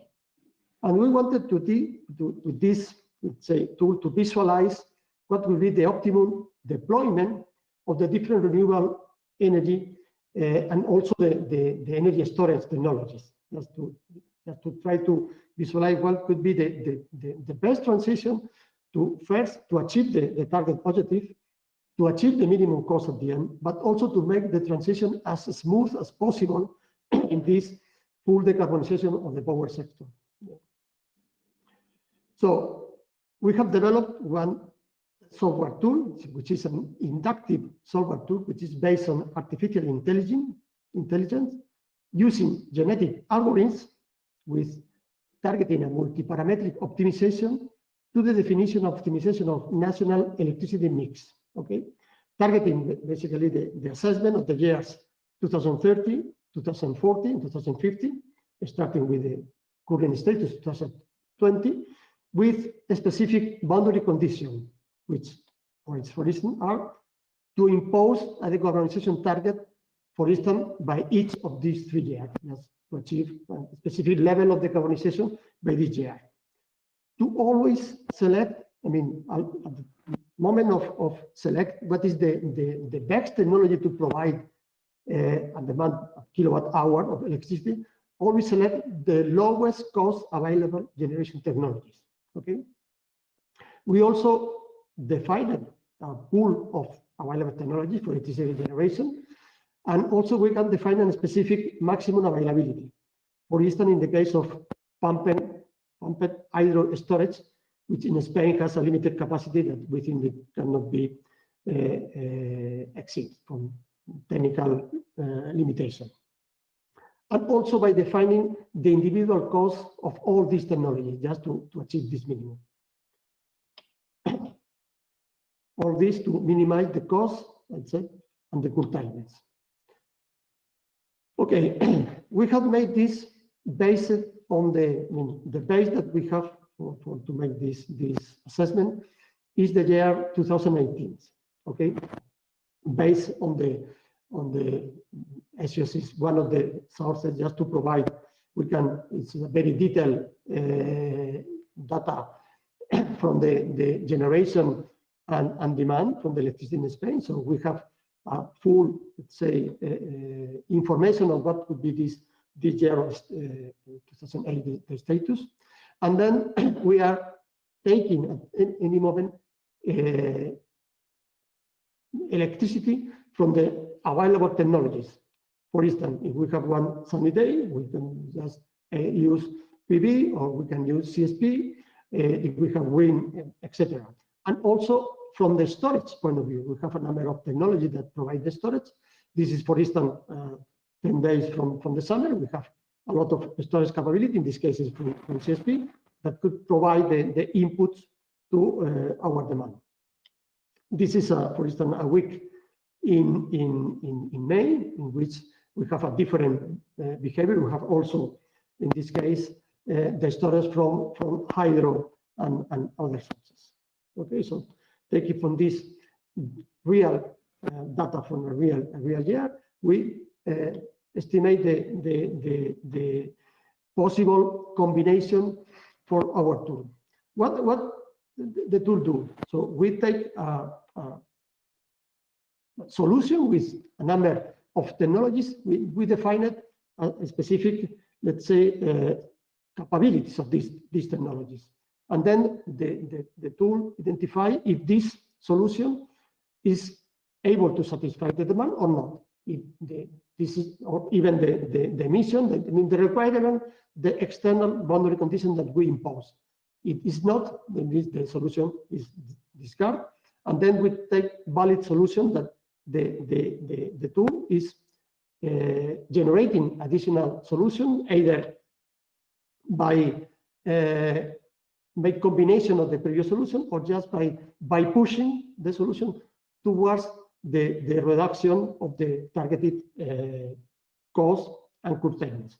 At the end, we have a plotting, we have a number of dots that are the solution, and we have what is called the Pareto flow, which defines the minimum of both, let's say, external conditions that were imposed. What assumption do we make just to do this? So in the case of Spain, we have, for instance, the complete abandon of the coal by 2030. Practically, there is no coal already in Spain.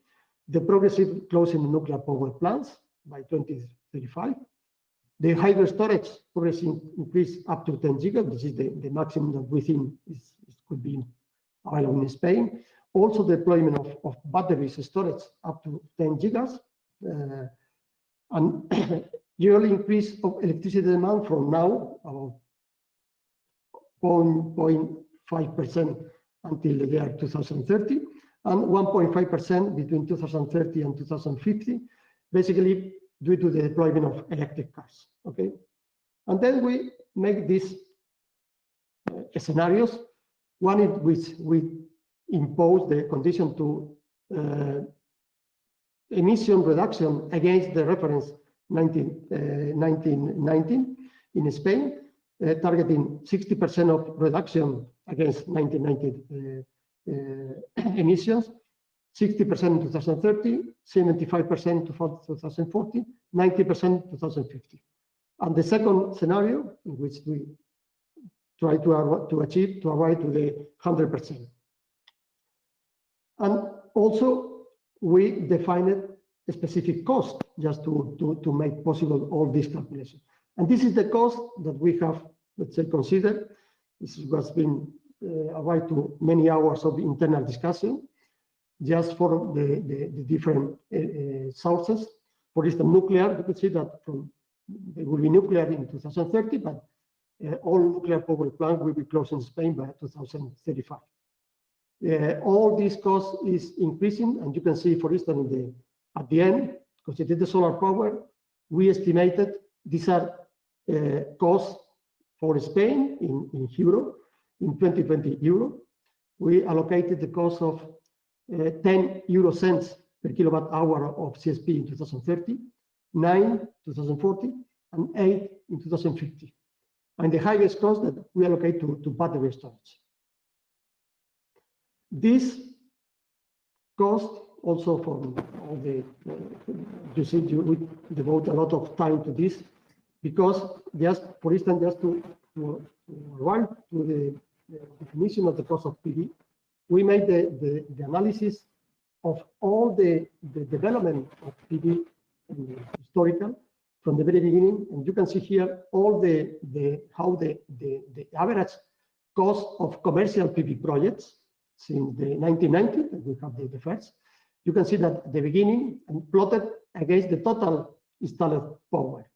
We have 627 gigawatts last year, and you can see that the technology at the beginning there is a very quick reduction in the cost until certain moment, which there is some inflection, and now we have in a very horizontal, let's say, reduction that will continue.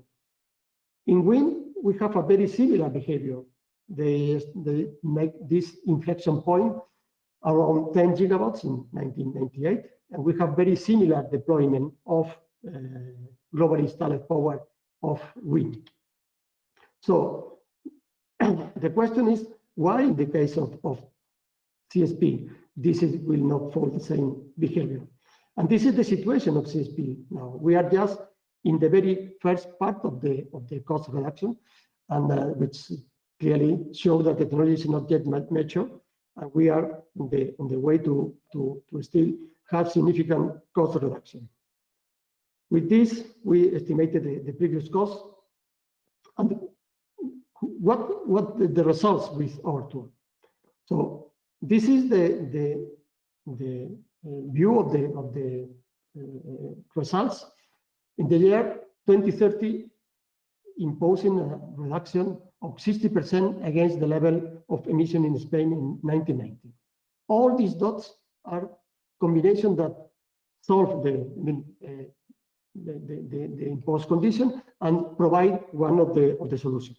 But we are targeting, we are looking that it's called the Pareto front. This is this yellow curve. This is the point that are closer to the minimum level of cost and curtailment. And then we select here, for instance, this point, this solution that could be one. We can take whatever in the line, but we propose, for instance, that one. Okay, and that this provides us a suitable combination of technologies. Here, I mean, we analyze all the technologies. I'm showing here only wind, PV, and CSP as the most important from the renewable that are contributing to this energy transition in the case of Spain. This will be the combination associated to this yellow point that is shown, which indicates that CSP appear with 7.57 gigawatts, wind 47.55, PV 33, total 88.29. The average cost is close to 5 €. This is the curtailment, this is the emissions. We make the same in the year 2040. This is the graph. We select this point, this is, and then this is the results. So we increase the capacity of these three technologies from 88 to 132, but the cost, the average cost, is reduced because the cost of these technologies, basically wind and PV, are lower than the conventional one that we are using. And what about in the 250 and with the 90%? So we have this level, we increase significantly, but also including all the curtailment that, I mean, I think that could be somehow handled to certain level. The technologies really show that we need to increase the capability of storage, but that this analysis shows that up to 90% of this range is perfectly feasible to achieve, even with very reasonable cost with today's technologies. To achieve the 90% of the decarbonization of the electric sector in Spain is fully feasible today, without any. What happened if we targeted the 100%?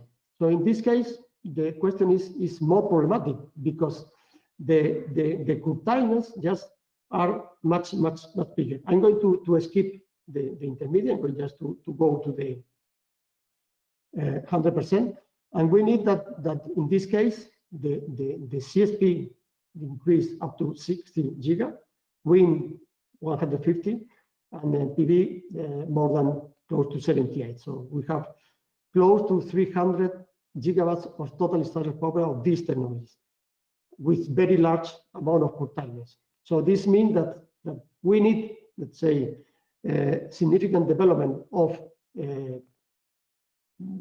energy storage technologies, electricity storage, just to make possible this last mile of just to make the transition from the 85-90% to the 100%. What are the conventional, let's say, assessment that has been done with this story? You can see here the year 2030 targeting the 70%. In our exercise, the new analysis, we selected this dot, this combination of technologies, CSP 8.58, wind and PV, with target 70%. The current, let's say, national plan in Spain that has been officially sent to Brussels, and this is just the official one, is called PNIEC. If we, let's say, use, our tool, we apply the same assumption, the same condition, the same cost status, we apply this is proposed in this national plan, we obtain this data, in which the total installed power is quite similar. There is lower CSP, lower wind, more PV, but from 100 to 94, 95, this is quite similar. Also, the cost is quite similar. curtailments are quite similar, but we achieve better, higher cost CO2 reduction than in the official plan.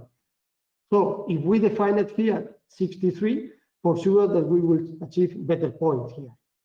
And then 2 years ago we have another. We show here on the left what the point of this national and also this proposal that was made in Spain 2 years ago by a expert group, in which they propose, let's say, much lower installed power and also achieve lower average cost, but the emission reduction was significantly higher than that we achieve, just to targeting also the year 2030. I'm going to finish just to say that, okay, we have developed a tool that provides an automatic method just to find a wide set of optimum energy mix that make possible to leave the final decision to the additional weighting criteria of policymakers. So the condition can be imposed from outside, also the cost, and then you have a number of solutions, and you can select whatever you consider the best for you. But it is clear, and this is that the reason why we address this analysis, we wanted to see what is the picture of CSP in Spain in the years to come, and we see that whatever the decarbonization pathway, but 250, a minimum deployment of 20 giga will be needed in Spain. And then just to, we wanted to achieve emission reduction 90% of higher. Okay? The achievement of 100% is not immediate now. We need just to develop, we need very important growth energy storage capabilities, also reducing the cost of this to make this feasible, because otherwise there is important problems with curtailments and with the time. And also wanted to show that the least cost capacity expansion model could also always not be valid to achieve the additional criteria. Could be the emission reduction, but also just to, if you target, for instance, year 2030, it could be possible that further reduction on the emissions could be not possible to achieve. So this is why also this long-term view I think is important. So sorry for the additional time, and this is what I wanted to share with you. Thank you very much. Thank you, Professor. That was very interesting. I just want to ask you just one question. I hope we have time for one question, because I mean, looking at your presentation, it is very remarkable, especially in today's discussions, that you do not have, you do not present in the scenarios anything on green hydrogen. Would you like to tell us why? Yeah, I mean, yeah, and this is a very interesting question, because I mean, from the analysis that we do, hydrogen is clearly on fashion now everywhere, especially in Europe, and for sure it has the plenty of room for transportation. But for electricity production, I cannot see. I mean, we discard just to include, because I'm convinced that at least in the gap from 20, 30 years, I don't see that this hydrogen for power electricity production could be cheaper, for instance, than CSP. In Spain, maybe in other countries could be different story, but in Spain, if you consider that hydrogen should be produced by curtailment of renewable PV and wind that are not free. I mean, nothing is free in this life. It has a cost. You have to store. You have to convert into. You have to produce the hydrogen, transport, store, and then also produce the power. And this with all these efficiencies. So the cost of all this, I think, will be clearly higher in this range of the 10 euro cent per kilowatt hour that we have the vision from CSP. So we consider that if you have one technology that is higher cost, you are not going to use. For transportation, for sure, but I don't see the room in the time being. Maybe in the future, if there is a breakthrough in the technology, I don't, but for now, that considering the level of mature of this technology and all the needs that should be done to improve, I see still the cost quite far from CSP to provide the dispatchability that they are targeting with, some people are targeting with hydrogen. Thank you, Professor. I would like to ask Emanuele, because I know Emanuele worked recently on a publication on a guide for policy making for green hydrogen. Emanuele, would you like to add a few remarks on what Professor Julian just said? Yes, of course. As you said, everyone, if you want to see it, it's available on our website. We just published a report called "A Guide for Green Hydrogen: A Guide for Policy Making." It's very simple. It presents just 4 elements for policymakers to understand what to do for green hydrogen. And I agree with Professor Blanco and in general with everyone that stays green hydrogen is a wonderful technology that can provide a lot of value, but we have to select the right place where to consume it. When we circulated this document among the, let's say, the energy, our little energy bubble, we received the widest reaction from people saying that no, that we were too conservative, to the one that were saying we were too much. We were too scared to use more green hydrogen. And I think that this comes from a different perspective on what green hydrogen can actually do. And the use of green hydrogen in transport, on this I kind of disagree with Professor Blanco, can also start to become a little old-fashioned, in particular the use in fuel cells, while instead for the use of green hydrogen to produce synthetic fuels for aviation and maritime shipping in the form of ammonia it can be actually bring additional value to the system and to decarbonize the industry sector. When people talk about using hydrogen to produce power or low-grade heating or to inject hydrogen in our gas grids just to decarbonize by 5% the gas grid, it creates actually a very dangerous system where we're still using a lot of fossil fuels with some green hydrogen, some shares of renewable energy. It's not good for the climate challenge. And indeed, for the power sector, in our analysis, we see that to be the last resort for seasonal storage if nothing else is available after demand-side response, dispatchable generators of renewable energy, and energy efficiency measures, or even load shedding, and obviously, of course, power hydro pump storage.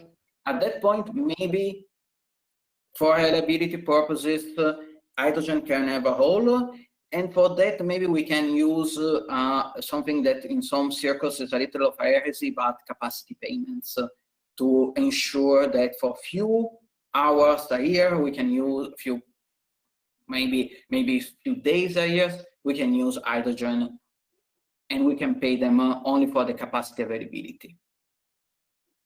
Thank you, Emanuele. So just to summarize the main takeaways from the excellent presentations that we just saw. So we saw with Dr. Julian that there's a mix of technologies that are going to come together. The selection is going to be based on the cost and to minimize, obviously, curtailment. We see that in Spain, CSP is going to play a major role. And we also saw from Emanuele that solar thermal creates a lot of jobs. We saw that plants in Morocco had created also socioeconomic benefits. And there are also other benefits that were not mentioned today. For example, the capacity for CSP to create, for example, storage using salts, etc. So we see that developing countries have a lot of options. And of course, policy is always key. We see that it's a very promising transition, not only in terms of mitigating climate change risks, but also in terms of socioeconomic benefits that were mentioned, such as not only jobs and income, but also energy independence and reduction of pollution. And in the world of access that we have to always not to forget to mention, there's a world where renewable energy will bring access and socioeconomic benefits related to livelihoods and better lives. So I would like to thank very much the panelists. Thank you very much. And thank you for the organizers for organizing this nice session and for inviting us to be with you today. Thank you, and wishing you a very nice rest of the day. A pleasure. Thank you. Thank you.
Yes. And also, I was looking at the next session, so not your session. Sorry. So okay. Sorry, George.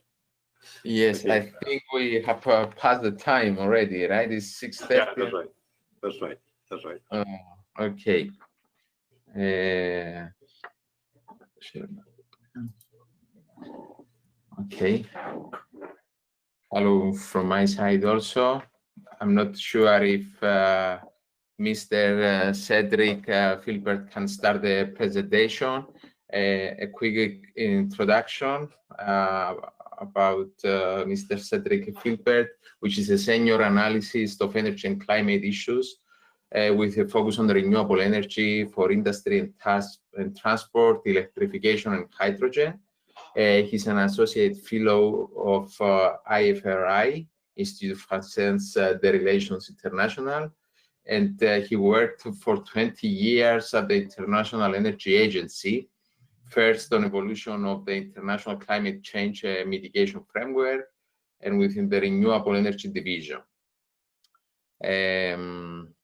If Mr. Cedric can share the screen, we can start the presentation. Hello, I'm not sure which one I can show you. We can now. Do you see it? No. Now we see the presentation. Yes. Now you see my title, etc. Yes, we can see. Okay, very good. Very good. Well, thank you first for to the organizers for inviting me to this very interesting conference.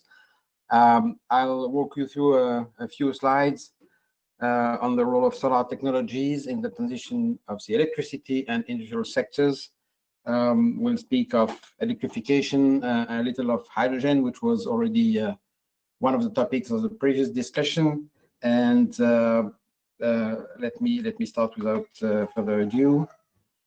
As you all know, of course, there are basically three families of solar technologies. And last year, at my last day at the IEA, we published a roadmap on all solar technologies, or rather on how to do roadmaps to help countries define their own roadmaps. And here's what we recalled for the last 10 years, the role, the production.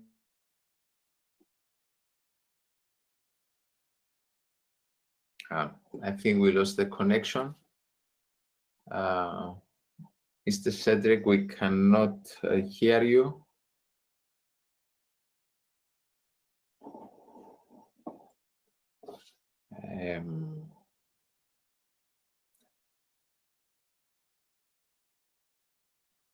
There is a problem with it seems there is a problem with the connection.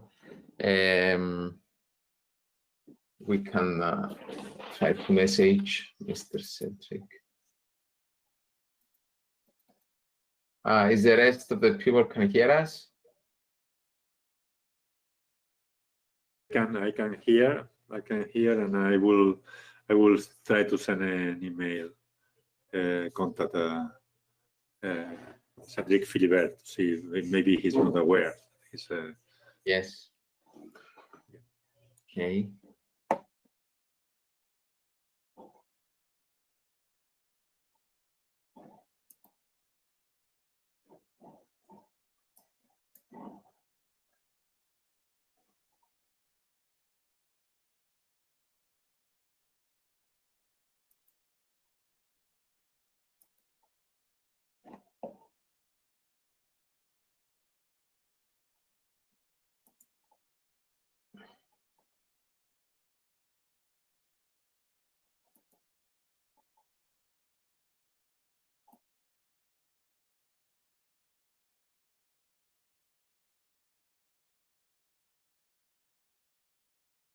Okay, maybe we can move to the next presentation till we restore the connection, just to save time.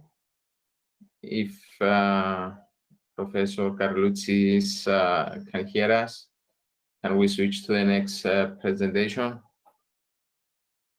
Good afternoon, George. Yes, I'm available, and actually there is a video of the presentation already. Okay. So just a quick introduction. Professor Salvatore Carlucci is a professor and leader in the Sustainable Built Environment Group at Cyprus Institute. He's substance leader of IEA EBC Annex 79 on occupant-centric building design and operation, and is a fellow of the International Building Performance Simulation. I think we have back also Mr. Carlit. So can you hear us now? Yeah. Carlit? I can hear you. Can you hear me? I'm sorry, I was completely out of everything for a while. Okay. But if you give the floor. Introduction about the second presentation, but you can continue and we switch back to the second presentation one. We just save a few minutes. Okay, I'm very sorry about that. Can you see my screen? Not right now. No. I don't see an invite to share it, so I don't know what to do. Oh, okay, I have it now. Okay, now we can see. Yeah, you see it well? You see in the presentation mode, right? Yes. So okay, good. I was showing this, and now what's going on? In fact, as I said, CSP was the cheapest way of making electricity with sunshine just 15 years ago, but this has changed. Now it's the reverse. PV has become very much cheaper. PV has seen an incredible cost reduction. And here you have a comparison of PV, fixed axis PV, best value. Here it's in China, but it's almost the same everywhere. And it compares with the marginal cost of coal and gas power. And what you see, it's because the marginal cost of PV is almost zero. So new build of PV with the marginal cost of coal and gas that is in plants that have been already built. And even in that case, it becomes now cheaper to use PV than to bring coal and burn coal in a coal plant. And of course, this explains why now everybody is rushing to develop PV on a large scale. When you look in the future, as the IEA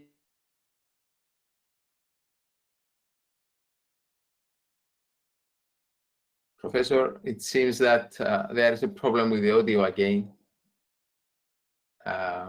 We cannot hear you. There is a problem with the audio. I don't know if you can hear us.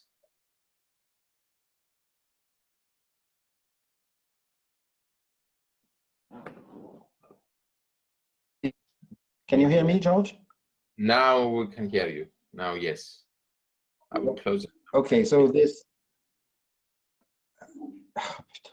Yes. This is the okay. This is the production of electricity by coal in the sustainable development scenario of the IEA. This is oil. This is gas, and as you see, gas will start decreasing as soon as 2025. In fact, because gas has too much carbon in it. This is nuclear, and the IEA vision, nuclear will gain in importance in some developing economies, notably China. But this is well, this is important. But then you have bioenergy and marine energy that almost doesn't count, and geothermal. Bioenergy is the one that matters here. And then comes hydropower. Hydropower deployment is not over, and there are still lots of potential for large plants in emerging economies. This is wind power, and wind power will become the first energy in electricity production by 2040 or before globally. And then this is solar PV. Well, no, solar PV is just above wind. Well, they're both very high. And then we have CSP, and CSP does count. I mean, if you compare with 2019, it's a big growth, but of course, nothing comparable with solar and wind. With that, we have to understand that the world is still far from putting emissions into a decisive decline.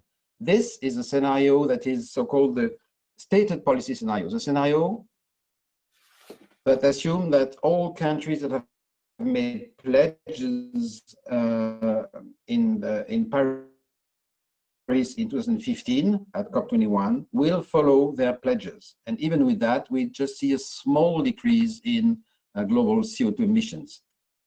This is what we should have with a sustainable development scenario, nearing zero emissions by 2070.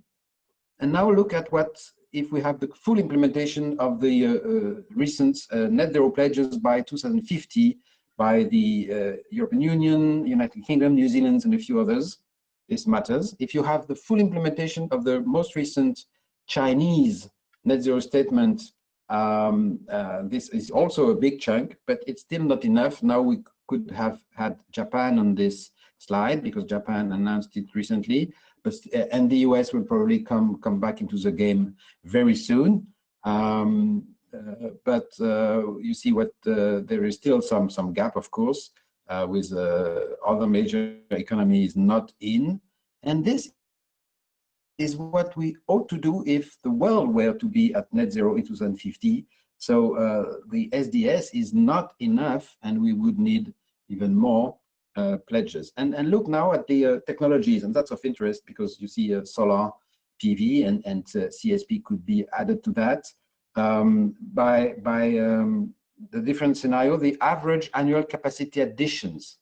And you see that we ought to go from today, well, about 150 gigawatt per year of PV, wind, and other renewables to almost 400 in the SDS, and basically 500 in the net zero by 2050.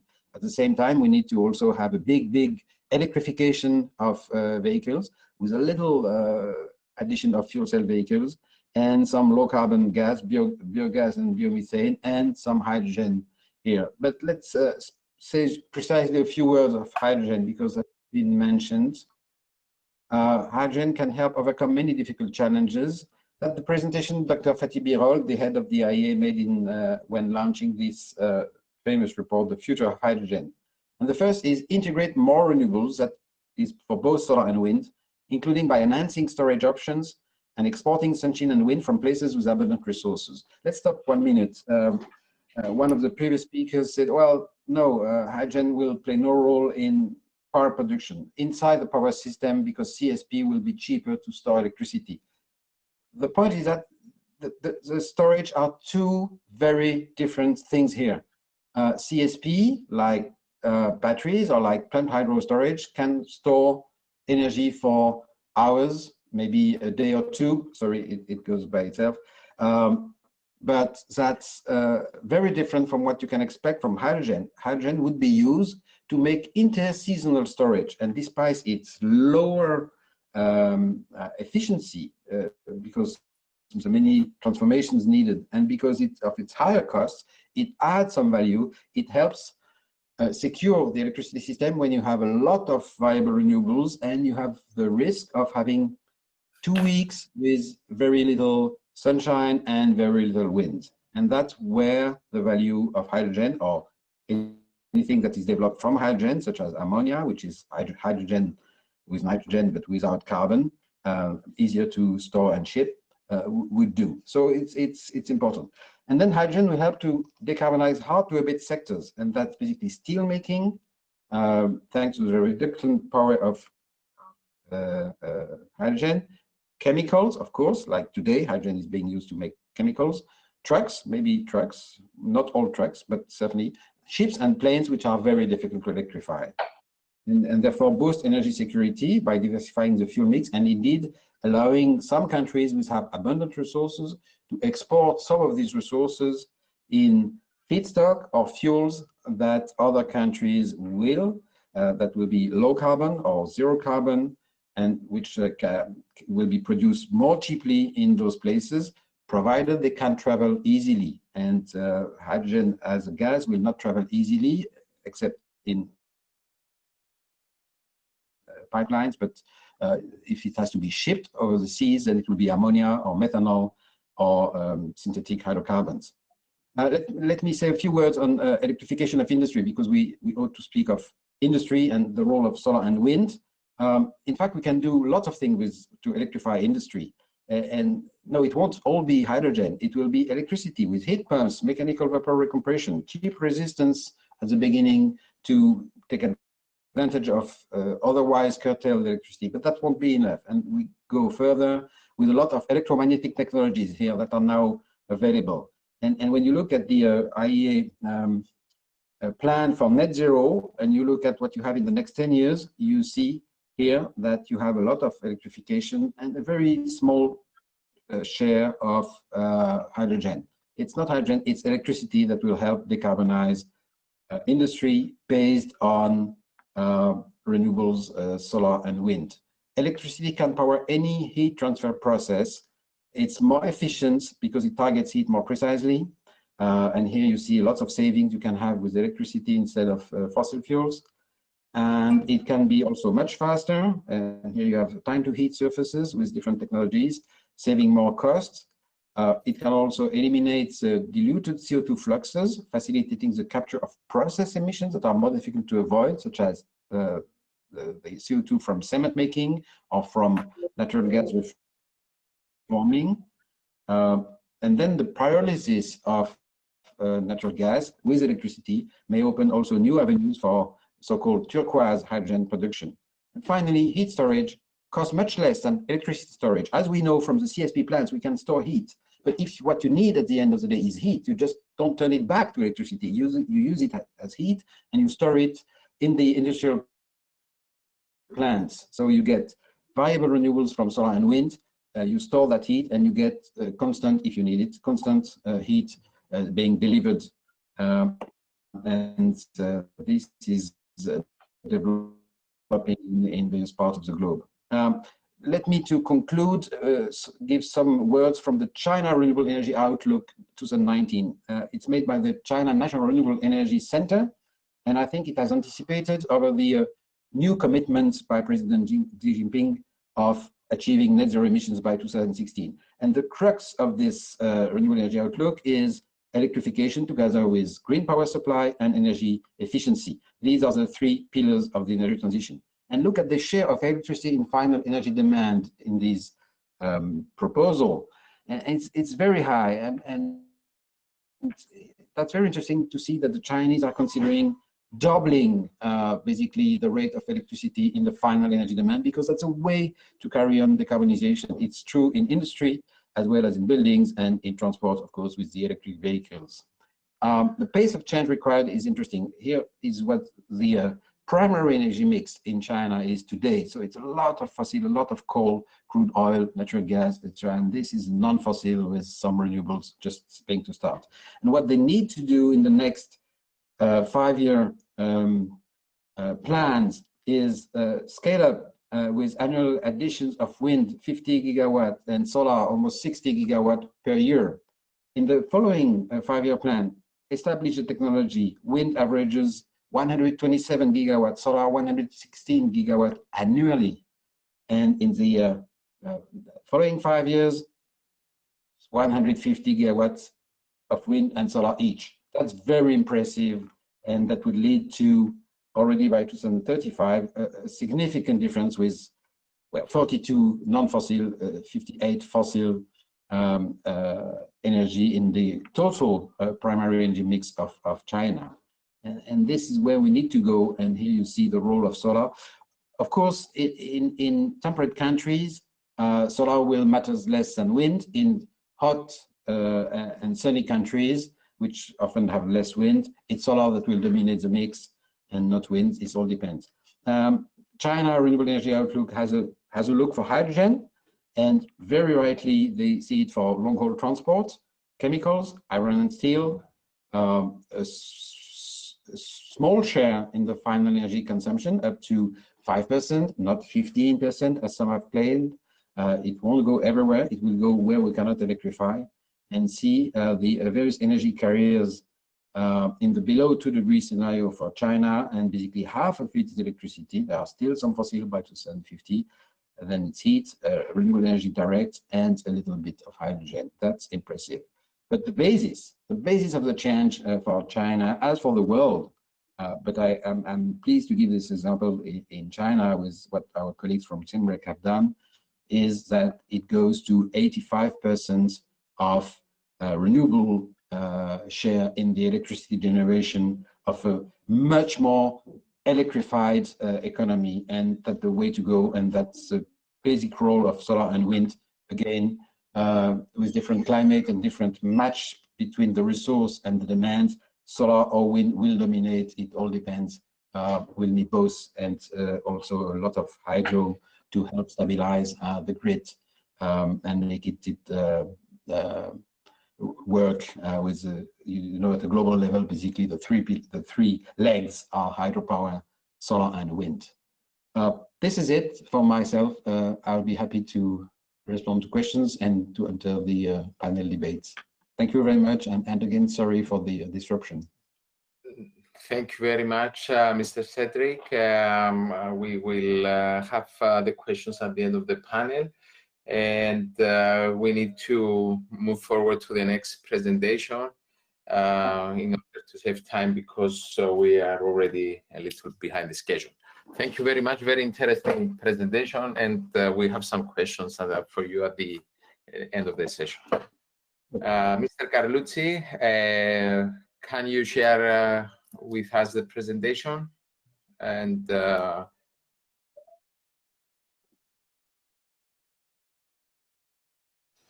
good afternoon. My name is Salvatore Carlucci and I'm a professor at the Cyprus Institute. Today I'm glad to share with you some of our researches on solar technologies used in the built environment. If we search for solar technology in the built environment in our internet browser, the first picture that I got is this one. It's quite interesting since it shows a piece of the city, some green spaces, and a photovoltaic panel. But is just this? Actually, when we speak about solar technology in built environment, we have a plethora of solutions and options that is large, diversified, and today we will try to show you some of the systems and provide you some information about what is our research here at the Cyprus Institute. First of all, we need to specify what we intend for built environment, since broadly speaking, the built environment is the human-made surroundings that provide the setting for human activities. This includes buildings, transportation systems, green spaces, and infrastructure. It is a complex and intertwined multi-scale systems that ranges from building a neighborhood that is made by different buildings and other items to the region. Of course, the kind of solution that can be implemented in these three levels are completely different and can have different purposes. So for the scope of this presentation, we will look at the first two levels, so the building scale and the settlement scale. Here, some pictures taken from the web about solar systems that have been already used in the built environment. Here we can see the large variety of different solutions, the scale, the kind of components that are here represented. Generally speaking, a solar technology is considered as a system that is capable of capturing solar radiation and distribute it, or to convert the solar radiation into solar electricity. These systems are generally classified into two groups: passive solar technologies and active solar technologies. Let's give a look at the passive solar technology first. These are solutions that do not need any mechanical device to operate, and they use gravity, spontaneous heat flows, or thermodynamic transformation like evaporation, for example, in order to use the solar energy for satisfying occupants' need. They are based on 5 principles. So the capacity of capturing are effectively harvesting the solar radiation through opening and windows, through being made into the building envelope. Then be capable of shadowing those openings and windows to avoid overheating. Then we have the option to maximize the sunbeam penetration into the building and the capacity of distributing solar radiation sunlight through different zones. Eventually, the most complex feature is the control of the energy and the light flow inside the building. Active solar system, on the other side, use mechanical devices like pump, fans, in order to collect solar energy and generate thermal energy, and to convert the solar energy into solar power. They include solar thermal systems, photovoltaic systems, and hybrid systems that try to implement both the approach together. If we want to classify and represent all the solutions that are available for many of the solutions that are available for at the building level, we could speak about building integrated solar systems, and they may refer to the opaque components of the envelope and the semi-transparent of the envelope. And for both these two classes, we have passive systems and active systems. Regarding passive system, we move from the thermal storage with indirect and isolated systems, then a solar chimney. Regarding the active systems, we have a solar integrated solar thermal, building integrated photovoltaics, and building integrated photovoltaics and thermal. This combined system, quite interesting. This is a roofing element that seems quite attractive. Regarding the semi-transparent translucent components, the passive is naturally ventilated facade where the airflow is driven by a difference in temperature. Then we have active solutions that again can be semi-transparent building integrated photovoltaics, semi-transparent building integrated photovoltaics and solar thermal, and then mechanical ventilated facade. Here at Cyprus Institute, we are trying to develop a naturally ventilated facade. Then regarding the pure active solar technologies, we have photovoltaic, solar thermal collector, and the integrated two. Regarding the photovoltaics, we have the silicon base with the nano polycrystalline amorphous cell. Then, and more interesting, maybe some new option, new concept that are based on organic photovoltaic systems, quantum dot solar cells, and then solar concentrator.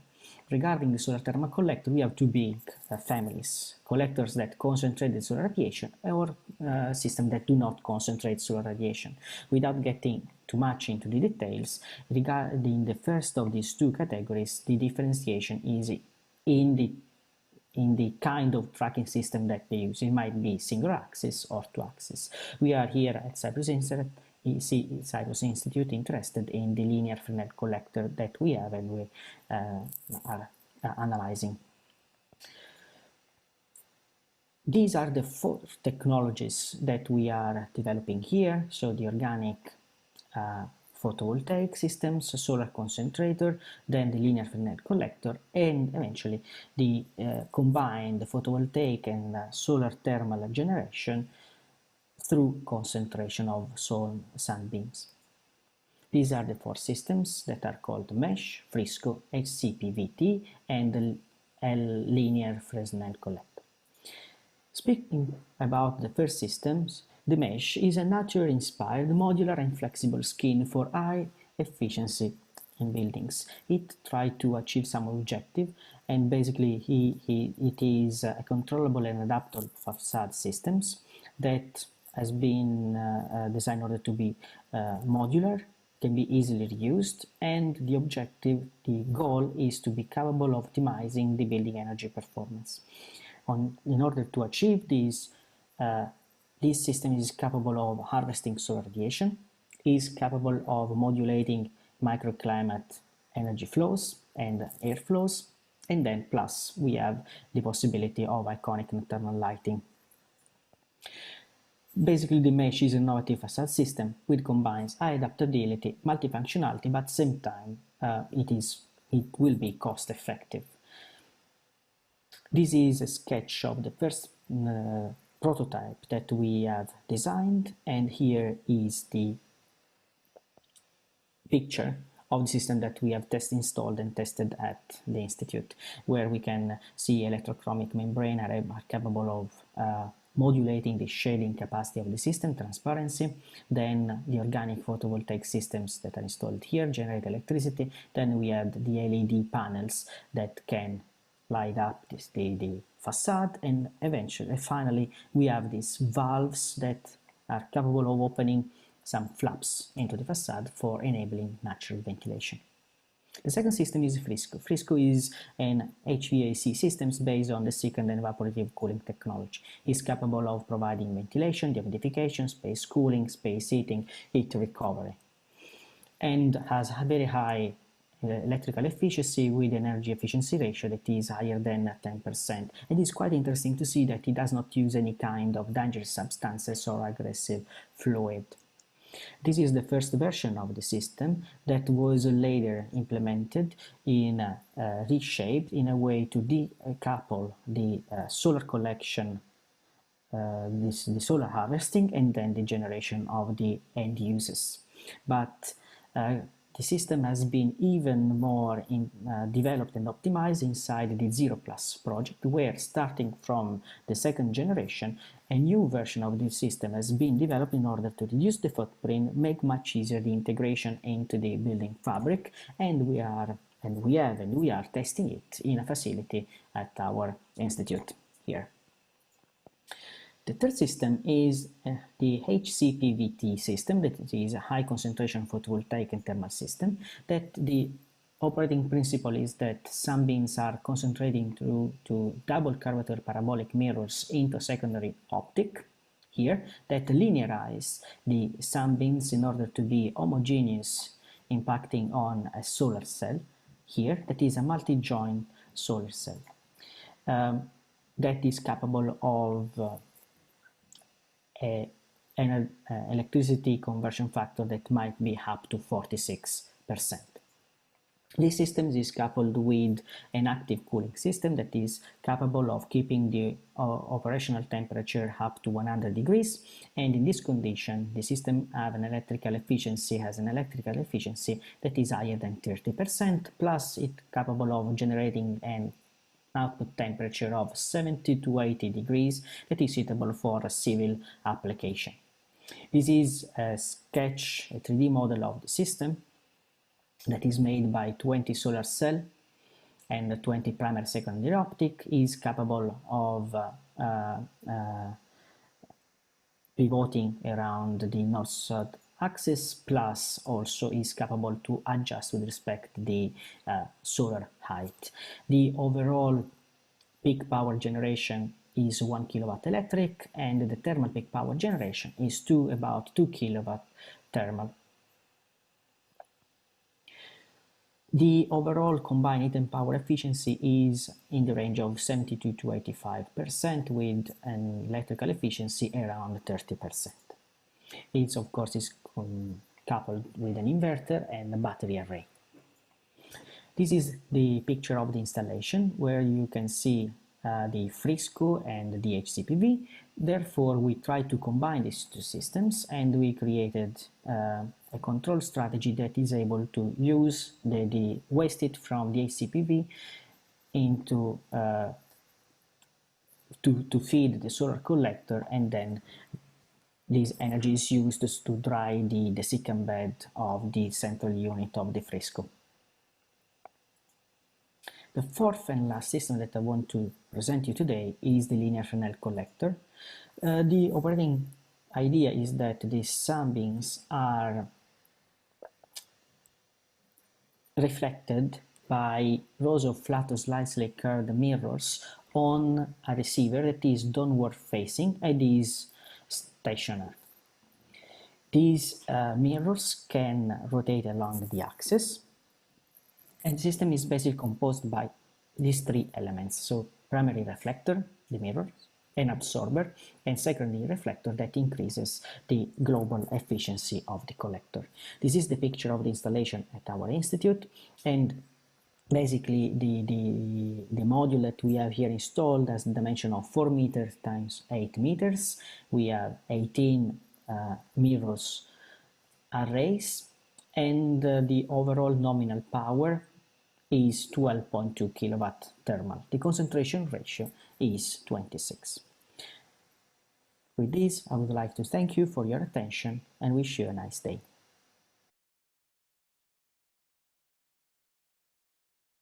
Thank you, Professor, for this very interesting presentation. Really very interesting technologies. I don't see you on the panel here, but I hope we can have you at the end for one quick question.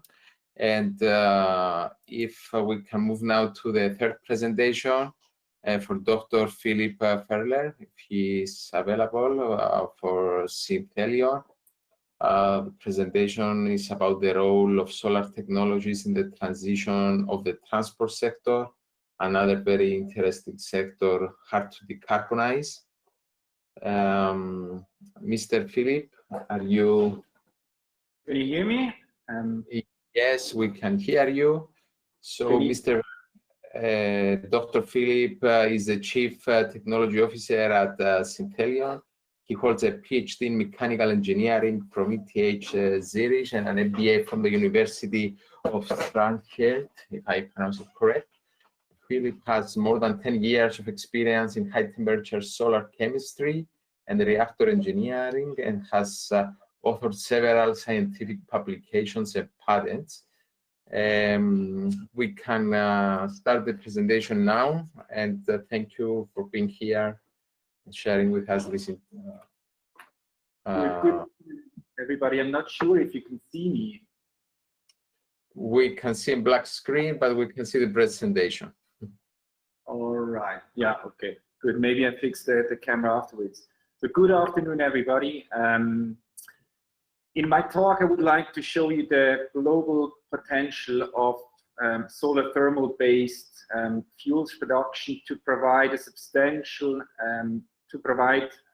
fuels to decarbonize the transportation sector. And then I would also like to give you some insights in the development demonstration activities at Zenidian in that field. All right. Okay, so today transportation consumes around 3 billion tons of fuels per year and causes about 14% of global greenhouse gas emissions. I'm showing here the 200,000 daily flights we had before Corona. And it's expected that this will resume and even increase in the next years and decades. And so certain sectors in transportation, especially long distance transportation, are extremely difficult to decarbonize, especially by electrification, because they require high energy density energy carriers. So therefore, we believe that chemical fuels are here to stay in those sectors because of their high energy density. And as an example, jet fuel has an energy density which is about 100 times higher than the state-of-the-art lithium-ion batteries we have today. So 100 times higher than today's Tesla S batteries. Chemical fuels allow long-term storage, seasonal storage, and Cedric mentioned it before. So they allow to store energy over a very long time, and particularly hydrocarbons. So the existing liquid fuels allow us to use the existing global fuel infrastructure for distribution and utilization. We believe this is a big advantage. Now, the vision is to produce the fuels we are using today, like jet fuel, from renewable sources, particularly from water and CO2. And what you see here is a small-scale research facility at India Energy, which was built in the framework of the European Union Horizon 2020 project, Sun to Liquid. Consists of a small mirror field which reflects the incident sunlight to the top of the tower where you see the bright spot. There, the radiation is absorbed and converted into high-temperature process heat, which is then used to drive chemical reactions to split water and CO2 into synthesis gas, which is comprised of hydrogen and CO, which can then be further processed to the standard fuels like gasoline, diesel, kerosene, and methanol. And now if we capture water and CO2, especially CO2 from atmospheric air, we can close the carbon cycle and produce a CO2 neutral fuel, because the same amount of CO2 is used for the production of the fuel as is released during its combustion. We demonstrated this process with two demo plants, and I put here the links to that video, and I would like to show you a short video of the solar jet project.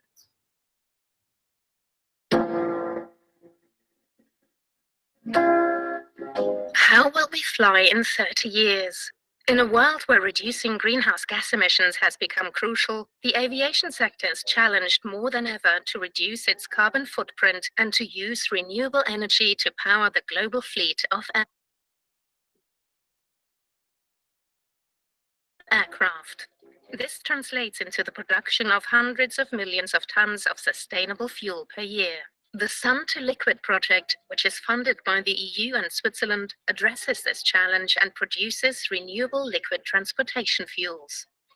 The innovation behind this technology: sunlight, water, and CO2 are converted to liquid fuel. This is done with the help of a solar fuel plant, which was designed and constructed within the Sun to Liquid project. The sunlight is concentrated by the mirror field and absorbed in a solar reactor. The solar reactor then converts the water and CO2 to synthesis gas. This is delivered to a gas-to-liquid plant and subsequently converted to jet fuel. The 4-year Solar Fuels project achieved to bring this radically new technology of synthesizing liquid transportation fuels from the laboratory to the field phase. It thereby brings it closer to the ultimate aim of a future full-scale development and commercial use. The solar fuel plant is situated at Indea Energy Institute in Móstoles, Spain. The heliostat field consists of 169 focusing mirrors that track the sun for a stable delivery of concentrated sunlight. Through this, a concentration of more than factor 2000 and a temperature of 1500 degrees Celsius is achieved in the solar reactor. The solar reactor is the heart of the Sun-to-Liquid project and its technology. The core process is taking place here. It's a two-step thermochemical process set in motion using metal oxide materials which build the inside layer of the solar reactor. At high temperature from solar energy, the reactant releases oxygen. This process is called reduction. At lower temperature, this is then followed by the oxidation of the reactant material, which splits the molecules of water and CO2. Thereby, synthesis gas in form of carbon monoxide and hydrogen is produced. This syngas is then converted to liquid hydrocarbon fuels in a Fischer-Tropsch process. As a result, the Sun-to-Liquid project integrates the complete production chain from water, CO2 and sunlight to liquid hydrocarbon fuel. It thereby demonstrates for the first time the technology for solar thermochemical fuel production in the field. As this technology does not require cultivable land, it does not compete with food or feed production. In fact, it has the potential to cover the global future fuel demand in a truly sustainable way and from only a small fraction of the world's desert area. A future large-scale operation of solar fuel plants like this will therefore allow for the decarbonization of the aviation sector.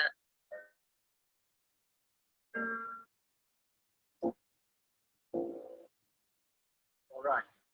Let's get it.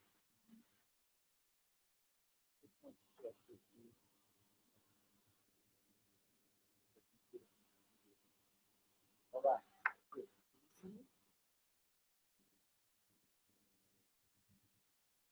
Okay.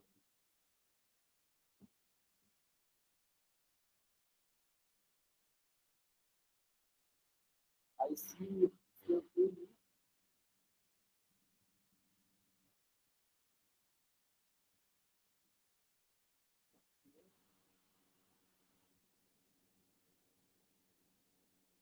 Okay, I somehow cannot give you the. Good.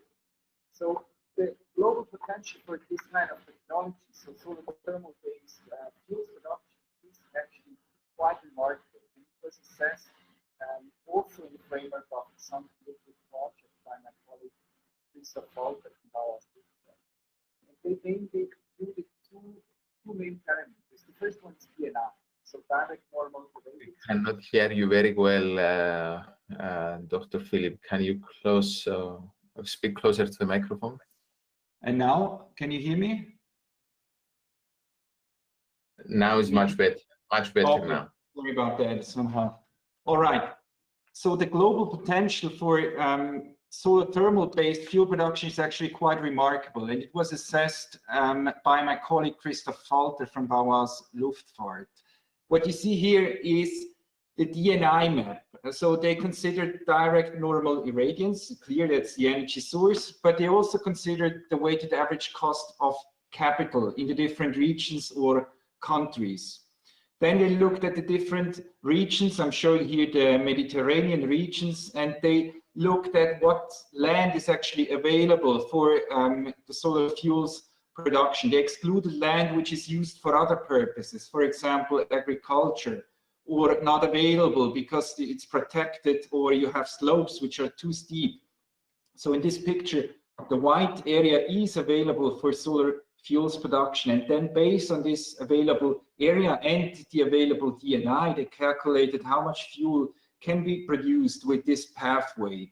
And what they came up is pretty impressive. So in the Mediterranean region, you could actually produce about 20 times the global jet fuel demand, or 2 times the global liquid fuel demand. So around 6 billion tons of fuel per year. And the same is true for Australia, also about 20 times. And for many more regions, you can produce much more than the region itself consumes. And then they looked at the production cost. as a function of production volume. And again, here I'm showing the example of the Mediterranean region, where you see that for the production of the regional demand, you have a price in the range of about 1.6 to around 2 euros per liter, and then it increases slightly if you want to cover the global jet fuel demand in the Mediterranean region, because then you need to go to less ideal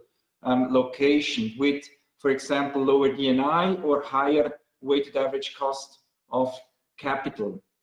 But you can produce the amount. And interestingly, if you look at Australia, there the curves are really flat. But the essence is this technology is really scalable and can contribute substantially to decarbonizing transportation and especially aviation. Now, to put this in reality, we are developing a system which you see here, which comprises, besides mirrors and solar tower, comprises three main components. A solar receiver, which converts the concentrated sunlight into high temperature process heat. The second one is a thermochemical reactor, which uses the heat to produce syngas. And the third one, and this is the big advantage of CST or CSP systems, a thermal energy storage, which stores a fraction of the solar heat which is produced during the day and delivers it during periods when the sunlight is not available to operate the chemical processes 24/7. And this is how it looks like.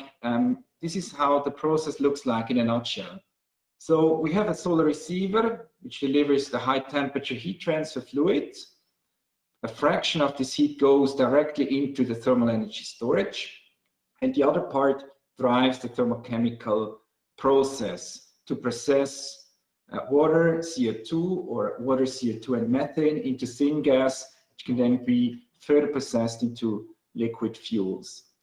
During night times, the storage provides all the heat which is needed to operate the thermochemical reactor. So the storage also here is a central element and much cheaper compared to electrochemical systems.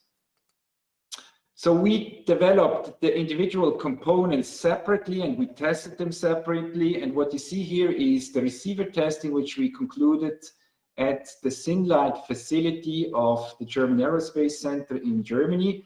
It's a facility which comprises 150 xenon arc lamps, and it simulates concentrated sunlight which you would have on top of a solar tower, and it allows to test under very controlled conditions. So we built a pilot prototype of our receiver technology, and we tested it extensively inside this facility, and we achieved pretty nice results. So we demonstrated that we can produce heat transfer fluid with temperatures exceeding 1,550 degrees. So actually, we demonstrated that it's possible to operate the processes which we need to produce sustainable fuels by solar heat. And this is, by the way, the receiver glowing after the experiment, after the testing. So next step is to bring this system on a solar tower and demonstrate the system at industrial relevant scale. And this will happen next spring in Germany. So we believe it's highly important that we demonstrate those approaches at substantial scale and produce liquid fuels, which can be used in showcase applications to get this field moving. I would like to acknowledge my colleagues and all the partners involved. You see quite many institutions, quite many companies. Thank you very much. And I thank you for your attention. I'm happy to answer any question. Thank you very much for the interesting presentation and the very challenging new era that you are opening with the new technologies. I would like, since we don't have a lot of time, to ask two questions that you can take, that you can answer. And because I am representing also Ministry of Energy, and we are working on the policy measures, would you have some specific suggestions on sustainable measures to accelerate the deployment of renewable energy in the heating and cooling and transport sectors, taking into account the current production cost and potentials? Because this is one of the major bottlenecks. And what do you think are the main barriers for introducing new technologies and these hard to decarbonize fuels,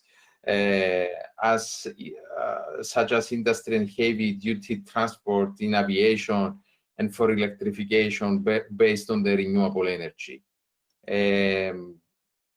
I think the question can be addressed to all of you. So I would like each of you, starting from Mr. Cedric first. Well, thank you very much. It was an interesting panel indeed, and I'm grateful to the other speakers for what they brought in. You know, you have difficulties on various fronts. When I'm thinking of direct solar heat in industry, of course there are lots of possibilities, but it's not always easy because you don't always have the available space right where the facility is, and building everything anew may represent a huge cost. And adapting an existing plant to another sources of heat is sometimes feasible. We've seen interesting things in various parts of the world, but what we have, I don't know, 200, 300 now cases in some facilities, but at the scale of the globe, it's a drop in the ocean. So it's great what has been done, but it's still way too little. Indeed, we have to find other ways, and there we have to add to see when we do need a fuel and when we can just electrify, because when we can electrify, we should electrify because it's so much more effective. And that's true for transports, that's true for industry, that's true for space heating. I mean, if you first of all come the better insulation of buildings, and then the free light and the free heat from the sunshine, so the orientation of the house, etc. All of this matters a lot and can bring huge savings. But then when you need to add another source of heat, if you can do it with a heat pump, you will have a seasonal performance factor of 3 or 4 or 5, maybe only 2 when it's really cold outside, etc. But still, if you compare this with a hydrogen boiler, if the primary source is electricity, you have losses, electrolysis losses, compression losses, transport losses, etc. You end up with 50% efficiency instead of an apparent efficiency, because the scientists will never say an efficiency of 200% or 300%.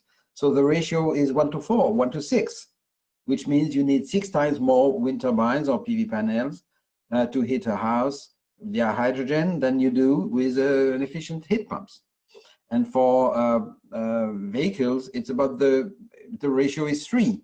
And if you go to a fuel, the ratio again is 5, because when you transform the hydrogen into a fuel, you have other losses. So you need to do that for aviation, yes, for sure. Because you're not going to electrify long-haul aviation, even short-haul, by the way. It's very challenging because the weight of batteries is really a problem for aviation, that it's not even for trucks or for ships, but for aircraft, yes, it is. Because you have a weight compounding effect, and you know, an aircraft, when it takes off, a long-haul aircraft, about half of its weight can be fuel. And so if you have a fuel that is 100 times more heavier, you just won't do it. It's not going to happen. As simple as that. It could be hydrogen, but the trouble with hydrogen is that you have to account for the weight and space. Well, space of hydrogen, because the volume is 4 times to 7 times greater than a fuel. 4 times if it's liquid, 7 times if it's compressed, very heavily compressed. And then you have to consider the shape of the tank, which cannot be as flexible as the shape of the fuel tanks that go in the wings, etc. So it makes all things much more complex, and the weight of the tank. If you look at the best Mirai, it has 5 kilograms of hydrogen into I don't know, 50 kilogram tank or something. The ratio of useful hydrogen over the ratio, the weight of tank is 1:10 or something of the sort. So it's really challenging. So fuel and hydrogen-based fuel is the solution. Now, will that be with concentrated solar heat or with PV running electrolyzers and then Fischer-Tropsch engine? I don't know. Let's try both. Let's develop both, because it's better to have as many options as we can. And I'm grateful that some people at the DLR and elsewhere are still going to do that, although now the impetus is more on the PV side in the modeling studies at least, but on the field we'll see, and let the winner win, if I may say. Now for shipping, I'm sure it's ammonia the solution, because you can put it in the existing, like exactly kerosene, well, almost exactly like synthetic kerosene in aircraft. You can put ammonia in the existing marine internal combustion engines, and that allows, you have to make some refurbishing, of course, you have to change the injection, it's not, but they're all working on that. Man Energy Solution, Wärtsilä, all the big manufacturers of ships and ship engines are now trying to adapt them to ammonia. And ammonia has a great value that it's much easier to handle than liquid or gaseous hydrogen, but it contains no carbon. So because the problem, of course, is to add some carbon in a fuel that originally is no carbon, and we add carbon while the whole purpose was to get rid of carbon. So we have to add some to make the fuel handleable. It's a tragedy. So if we can avoid that, let's avoid it, and let's go for ammonia. And same possibly for exporting hydrogen from places with very good sunshine or very good wind or both to other countries. Let's go through ammonia if we need ammonia as a fuel or as a feedstock. Let's go for methanol if we need methanol as a fuel or a feedstock. And methanol already has some carbon. If we could avoid methanol, it would be better. So ammonia is first. Methanol as a feedstock for chemicals is what we need for chemicals, because modern chemical is all about carbon chemicals, right? And let's go for synthetic hydrocarbon when we have no other better options, and that's certainly aviation. And yeah, this is it. I have not responded on policies, I'm afraid. I've responded on the technical challenge.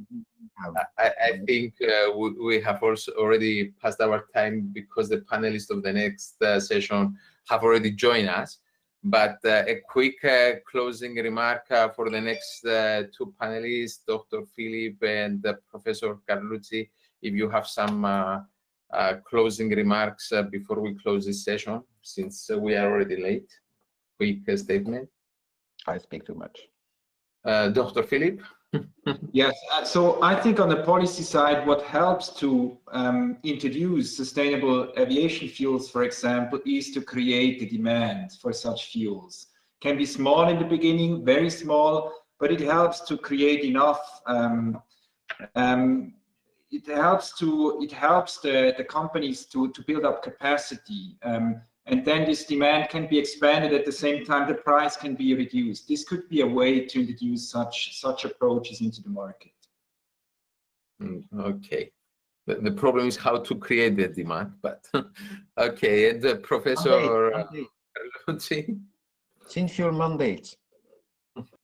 Just a couple of comments from my side. I totally share what has been told by Professor Kedrick earlier. So let's investigate as much options as possible, since they can fit in particular in built environment that is so fragmented, so diverse, different needs.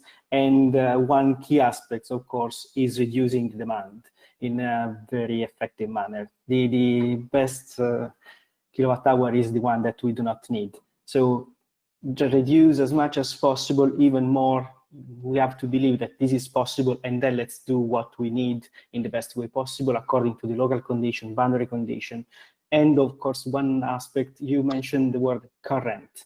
Sometimes we should also look at future conditions so that we can drive the process towards where we want to go. If we just are pressed so much from the contingencies, sometimes the options we have might be strongly reduced.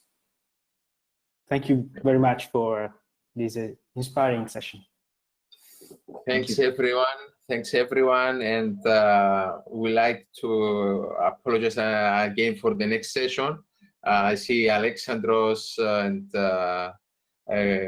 Phoebe are already joined, and thank you again all for your contributions. And I think we can start right now to the next session. Dr. Fabio will take over. Thank you very much. Thank you so much, George. It has been an amazing session. I think we have no time for a break, but it has been really interesting, and let's say it has been introducing the core topics of this new session that is about research and innovation action agendas enable the energy transition. So this is really the way we should frame what I've been learning from the previous sessions into an approach and the strategy.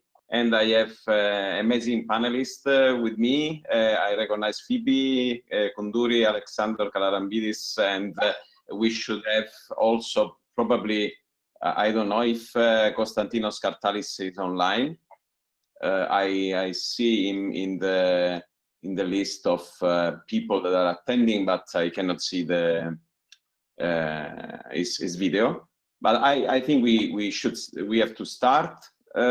Somebody should stop the presentation, I think. Or okay, it's from you, Phoebe. That's it's my presentation, so I'm ready when. So you're ready to start. Just 2 words of introduction. I would say that if I should discuss about your profile of the panelists, I will take half of the session just to say what you are doing. In any case, Professor Koundouri is a PhD from University of Cambridge in economics and econometrics. She founded this lab for research for socio-economic and environmental sustainability at the University of Athens. And she's involved in a number of European networks and international networks. I want just to mention the EIT Climate Kick Hub of Greece and the UN SDSN network as a co-chair for Europe. So I think that's enough just to introduce you, Phoebe, and the floor is yours. Thank you very much. So can you see my screen now? Yes, I see your screen. Excellent. Hopefully everybody. Lovely. So today I want to give you a very brief introduction to the current sustainability framework and showcase how the research and innovation investment program of Europe is supporting this sustainability transition. I always start my presentations with this picture, the 3 big crises that we are facing simultaneously: COVID-19 pandemic, the recession, the huge unprecedented recession that we are facing due to the pandemic, and of course the mother of all crises, climate crisis. At the moment there is no... from Cyprus Institute. I would need a taxi from the Cyprus Institute. Okay, can you mute your microphones? Yes. Okay, thank you so much. Okay, and the mother of all crises, climate crisis, there is no country on earth at this moment that is not experiencing the negative effects of climate change. These translate into extreme weather conditions and climate-related disasters that cost annually hundreds of billions of dollars, and they unfortunately, in addition, cost millions of people being killed, 1.3 million people killed between 1998 and 2017, and unfortunately 4.4 million injured. What we need now, we need a sustainable recovery, a recovery that will allow us to sustain the ability of natural systems to provide the natural resources and ecosystem services upon which the economy and society depends. And the major mobilizers for the transition to this sustainable growth have been explicitly identified. And very recently, I joined a panel with the UN General Secretary, who said that the main mobilizers are global climate neutrality, that of course is based on renewables and decarbonization, circular economy, and nature-based solutions. Actually, 1/3 of the transition to climate neutrality is expected to come from nature-based solutions. The second mobilizer is climate adaptation and resilient projects, big infrastructural projects that will safeguard us from climate effects, climate change-related effects, and of course, sustainable finance. And the good news is that we have our blueprint towards this transition. It's obviously the Agenda 2030 and the 17 Sustainable Development Goals. It is the Paris Climate Agreement, and of course, the revised maximum temperature threshold from 2% to 1% maximum increase in global temperature that has been announced in the 2018 IPCC report. This is the maximum temperature that we can let's say, absorb in terms of being able to continue the way of our lives with the current technology and current funds available. And this is compared to the average temperature during the pre-industrialized era. In 2019, as UN Sustainable Development Solutions Network, we presented during the Climate Week at New York the 6 major transformations. The 17 SDGs are too many. We need a better grouping in order to upgrade them into political priorities. And these 6 transformations represent better grouping because they mirror the structure and the way governments are organized. So we are looking at education, health, energy decarbonization, sustainable food production, use of land, water, and oceans, sustainable cities and communities, and the digital revolution to sustainable development. And then comes the European Green Deal for access, climate neutrality by 2050, protection of biodiversity and human health, clean tech leadership, and leave no one behind, and inclusive growth, supported by 1 trillion, half of it to come from EU budget, and the other half to be leveraged by public-private partnership. Unfortunately, 2020, we have the coronavirus. We know that flattening the infection curve steepens the macroeconomic recession curve, and in order to face the crisis and recover from the crisis, we have Europe presenting EU Next Generation instrument, which is an additional 750 billion to the multi-annual financial framework, summing up to 1.8 trillion as the budget of the EU for the next 7 years. The good news is that we are still on a climate and digital priorities. So we are still in the framework of the European Green Deal, and we are still consistent with the SDGs. All spending should be climate and digital mainstream. All projects that will be funded will be climate and digital mainstream. And the good news is that it is not just Europe, it's various countries around the world, Canada, South Korea, Israel, the US with a new president committing on a green infrastructure recovery, and late September, China committing to carbon neutrality by 2060. And at this point, I would like to make the clarification that what we are gonna co-design in order to move to the next day needs to be better than what we have now. It needs to be inclusive, and hence the future vision needs to be co-designed by all stakeholders so that they are engaged and have ownership of the future pathways.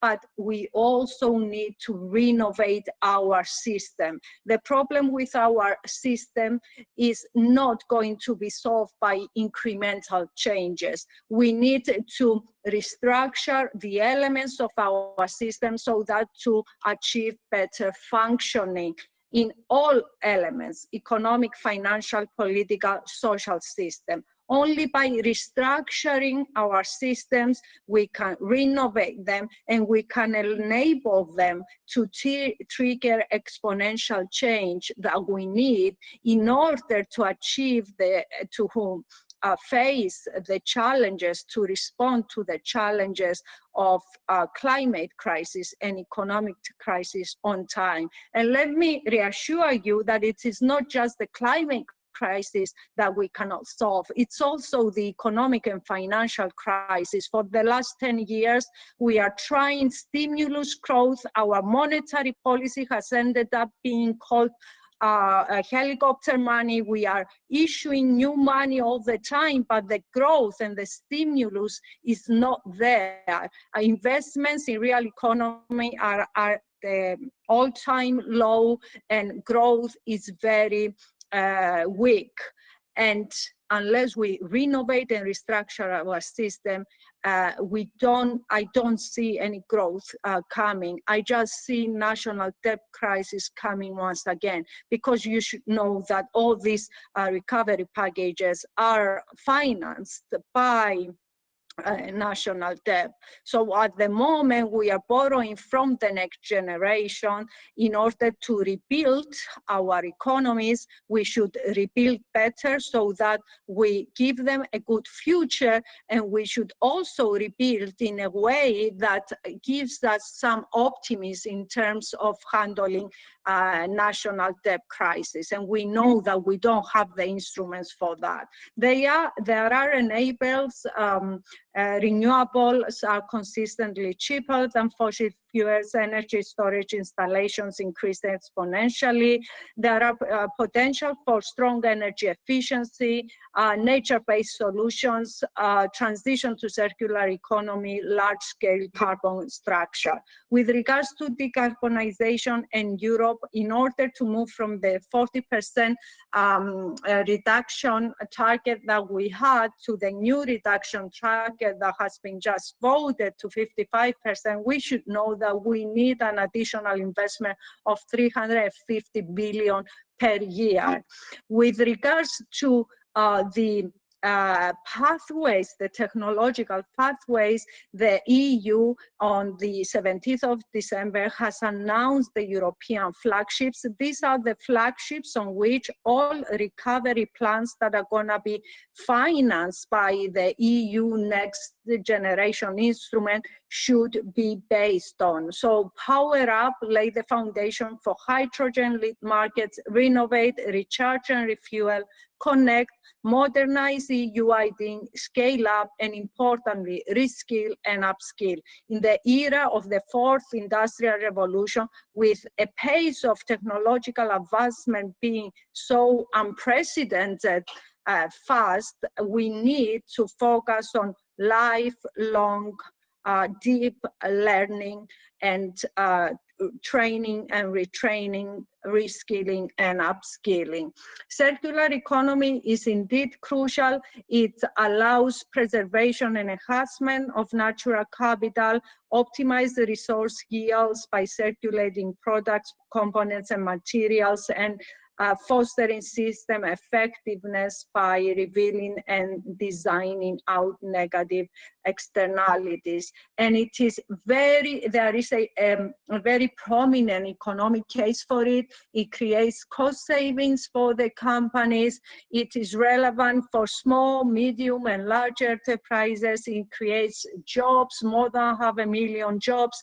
It allows a reduction of the EU carbon and general environmental footprint, and it is estimated to produce 56% cut in EU emissions from heavy industry in Europe and 45% cut globally emissions from the difficult industries of steel, cement, plastic, and aluminium, for which we don't have yet clean technologies. And because it produces private profits and also public benefits in terms of a better environment, lower environmental footprint that is, and job creation, the optimal model for financing it is obviously public-private partnerships. And we can monetize both the financial gains in terms of profits and cost savings for business, but also the environmental and social gains using non-market valuation methods. It is important to monetize the public benefits as well, because these get integrated in cost-benefit analysis on which selection of projects by a government is based on. So a government has one budget, many ministries, and they have to allocate this budget between the ministries and between the projects within a ministry. So it is very important to have a holistic cost-benefit analysis that incorporates monetization of not just private financial profits, but also economic benefits in terms of social benefits and environmental benefits. And of course, there is a circular economy action plan, which is very important for the European Green Deal, is a main building block. Nature-based solutions are also important. As I said before, the UN General Secretary said that 1/3 of the transition to zero carbon economy will be materialized through nature-based solutions. These are solutions inspired and supported by nature, which are cost-effective, simultaneously provide environmental, social, and economic benefits, and build up resilience. Climate change adaptation infrastructure is crucial.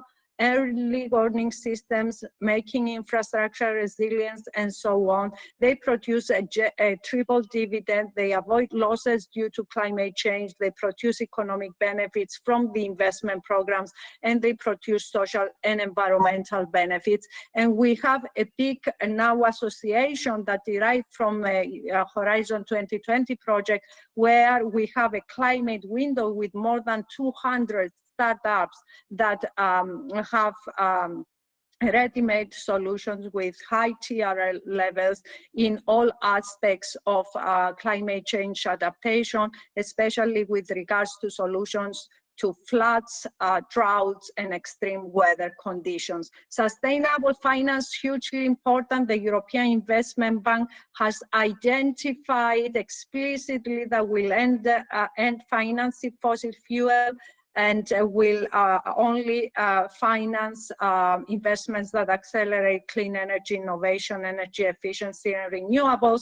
And this has been followed by the European Central Bank, the European Bank of Reconstruction and Development, many national banks, and now it's been infiltrated into the commercial banks. Transition bonds are a very good instrument that mobilizes sustainable finance, and of course the EU taxonomy that was published in 2019 is an excellent mobilizer for sustainability transition, because it determines explicitly what is a sustainable economic activity. It presents a presents a clarification system for sustainable economic activities, which creates a common language for investors and lenders and can scale up private and public investments to finance the transition to climate neutral and green economy. And of course, other instruments like taxes, CO2 taxes, emission trading schemes are also very important for changing behavior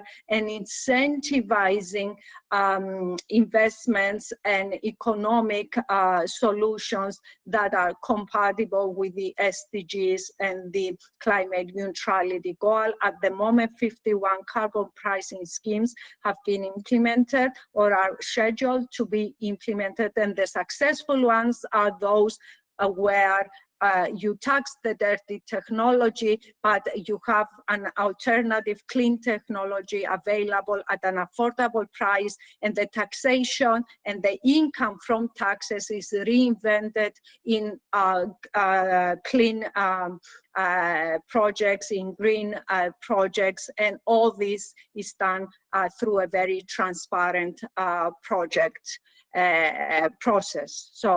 And of course, we one strong mobilizer, one strong support for the economic case for a sustainable recovery is that the sustainability transition creates jobs. These are multipliers in terms of direct and indirect jobs created per million of investment in these green sectors, and it is obvious by many studies that the employment multipliers are significant and more jobs will be created, much more jobs will be created than those lost. It is also important to be aware that measures to counterbalance the regressive effects of decarbonization needs to be in place, lump sum transfers, reduction in income taxes, and so on, in order to help the vulnerable. And this is also part of the sustainability transition. So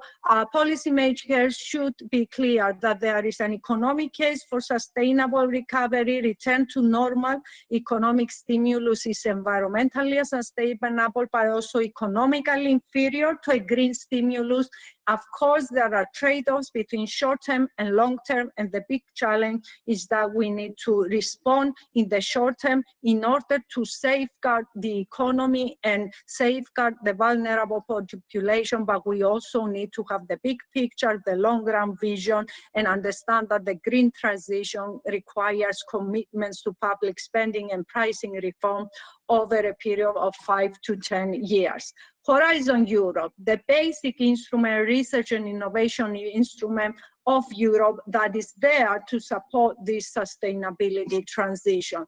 The vision is for a sustainable, fair and prosperous future for people and planet based on economic values, tackling climate change, helping sustainable development goals, and boosting the union's competitiveness and growth.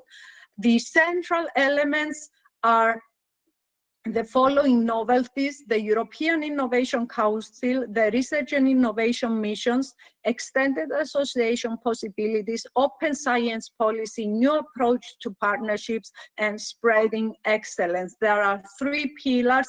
The first pillar is focused on excellent science. The second pillar is focused on global challenges and European industrial competitiveness. And the third pillar is a focus on innovating Europe. The idea is to widen participation and strengthen the European research area, and to spread excellence and reforms and enhance the European research and innovation system.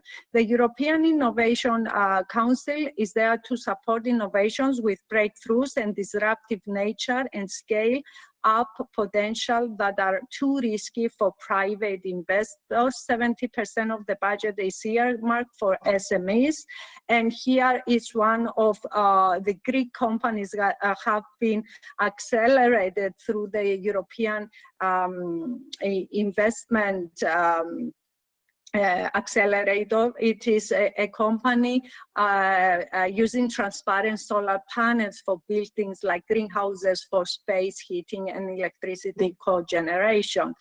The other new element is research and innovation missions. We are getting out of time. you can. Okay, I'm finalizing my speech. Thank you. These are portfolios of actions across disciplines intended to achieve a bold and inspirational and measurable goal and have impact. We have mission areas in health, adaptation to climate, soil health, food, climate neutral cities, smart cities, and cancer. There is a new approach to European partnership. There is the Open Science Program, mandatory open access to publications and open access to research and data ensured. And there is the European Digital Innovation Hub. And lastly, the European Green Deal calls that are now open and are closing on the 27th of January. Finally, there is the first draft of the Digital Industry and Space cluster. This is a very early draft, and I will not concentrate here, but again, the themes are climate neutrality, digitalization, and world-leading data and computing technologies, and so on. I'm closing my presentation by presenting my team. We work as a cluster for sustainability transition in Greece and Europe. We have projects in all 5 continents, most of them in Europe, of course, but many around the world. A cluster of the research lab at the Athens University of Economics and Business on socioeconomic and environmental sustainability, UNSDSN Europe, and EIT Climate Hub Greece. We work with research and innovation projects, innovation acceleration, deep demonstration, and education and training and awareness projects. 4 thematic areas. The first is circular economy, green digital just recovery, climate change mitigation and adaptation. And each of the slides you see is a different project, mostly funded under Horizon 2020, but also many other global funders. Then the second layer is blue growth with a Euro-Asian initiative on blue growth, Mediterranean, Black Sea, Caspian, and Aral Sea, and a global initiative of sustainable shipping and ports, and many Horizon projects on different areas and aspects of blue growth. Our third pillar is water, food, energy nexus, smart agriculture, smart urban water systems. And we are very happy to say that we have many Horizon projects, but also lately we've been funded with a European Research Council project, and this is the biggest research project on Earth at the moment, designing the next generation of urban drinking water systems. And one of the PIs, in addition to myself, comes from the University of Cyprus, the other from Bethel University in Germany, and the other from the Netherlands, AWR. Finally, we work as a EIT Climate Kick. We have a startup accelerator. We accelerate about 10 startups per year, 50,000 funding for each startup, and then we introduce them to our network of VCs. Many, 3 of our startups this years have been funded for at least 1.5 million from venture capitals in the inland and abroad. I will end here. Thank you for your patience. Thank you so much, Phoebe. I have many questions, but let's keep those for the discussion at the end. I don't see online Professor Kartalis. I sent him a message, but I don't see neither the video and the audio. Or are you here? Yes, I have sent you a message too. Oh, okay. Yeah, you are back here. Yes, please. I will just introduce you very briefly. Professor Kartalis is the director of the Department of Environmental. Is it my turn or Dr. Harabidis? No, Fabio, I think it's my turn because you shared the screen with me. It's your, no, I'm not sharing because I have not this power. Oh, yeah, go on. It's okay. Sorry, I will present you, Alex. It's fine. Don't worry, Fabio. Don't worry. Sorry, I have a limited power here. It's the sharing the screen is not coming from me. So I will introduce you. Alexandros is another member of the EIT family. We met there. is a mechanical engineer with a PhD at the Imperial College of London. He moved to Cyprus and he joined the Cyprus University of Technology, where he's as an assistant professor and is leading the EIT Climate Kick RIS Hub in Cyprus. He founded, and that's something that's bringing him very close to me in terms of interest. He founded an incubator.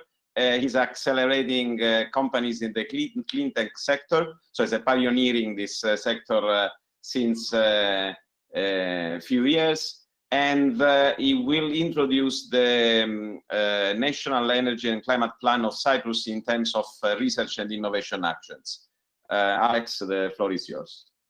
Thank you, Fabio. Can you see my screen? Yes, I see. Okay, perfect. Because it's the first time I'm using presenting in this medium.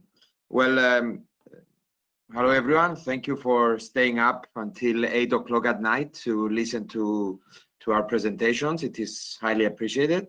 As Fabio said, my name is Alexandros Karalambidis. I'm an associate professor at the Cyprus University of Technology. And today I'll present the research and innovation actions that were included in the National Energy and Climate Plan of Cyprus. So I'll talk a bit about the NACP of Cyprus. I'm not going to go into detail. I'll share the link where anyone is interested to find more about it. Then I will present the process of what we did in order to identify what the research and innovation action should be included, what in the end we have included, and our suggestions for the creation of a National Energy and Climate Fund. So the NACP of Cyprus talks about reductions of greenhouse gas emissions, reductions in primary energy, the increase in share of renewable, the development of the Euro-Asia interconnector, because as you know, Cyprus is an island, so it is not connected to any other country or region. And if you were here in the first session where Dr. Poullikkas presented the problem of how you can manage the grid, especially on demand of energy during daytime when you have a lot of production from solar, but very little demand, you'll understand why an interconnector is important. And we have also included that we are going to triple the spending we have on energy and climate issues when it comes to research and innovation. That doesn't say a lot because we only spend 0.5% of our GDP on research and innovation, which is very, very low, and that's for every aspect. So you can understand the spending on energy and climate is even less than that. And all the details, you can find them at the link there. The European Union has replied to all the countries about comments about their NACPs. Unfortunately, in the case of Cyprus, they made a bureaucratic mistake, so they retracted their comments from Cyprus, and they're going to resend it. So every other country is available online apart from Cyprus. So one of the things that we've been working with Climate Kick, which is a body of the European Union on climate innovation, is how to collect a lot of data. One of the things when we started the process of identifying the needs of Cyprus for research and innovation to be included in the National Energy and Climate Plan is that no one has ever done any workshop or spoken to any stakeholders or the interested ministries. So we organized 2-3 workshops, in-person workshops, small ones. Of course, it was pre-COVID, as you can see. And we actually talked with all the stakeholders to understand what is their vision of Cyprus. What do they want Cyprus to be like in 2030, 2050? Because there's no point in adding things in a plan that no one cares to implement. We also did something that in theory everyone should be doing it, but they're not. It's the public consultation. And we actually went to all the relevant ministries, departments, organizations, private companies, private associations, to actually talk to them to find the problems for them to implement the National Energy and Climate Plan targets. Because it is easy to write in a document, we will become, 25% reduction. But can you actually implement it? What tools do you want? And we talked with all of them to understand what barriers are now present within either legislation or technology, or basically why can't we achieve all the targets now, basically. And of course, we're not going to invent everything from start. In Greek, we have to na ανακαλύψουμε την ταχυνότητα. So we're not going to reinvent everything. It's not like we were the first ones doing this. So we did a lot of benchmarking with every other country. So we found the high performance, the ones that received good comments from EU, but also countries that are similar to the case of Cyprus, so that we can propose measures that are similar to what others have done and worked for them. And we identified basically 9 sectors where we need to focus on transportation, on energy, on storage, on grid management, and for large-scale development of renewable energy sources. So in order to achieve our energy targets, this is some of the things that we need to focus on. And one of the problems that we usually have in Cyprus is saying no to people. So for example, do we need research and innovation for insulation in buildings? Not so much. We don't have a problem to achieve our targets there. Do we need research and innovation for smarter grids in order for the interconnection? Yes, we do. And the same with climate, especially decarbonization of a lot of industries. And with Phoebe, we're working together for the decarbonization of maritime sector.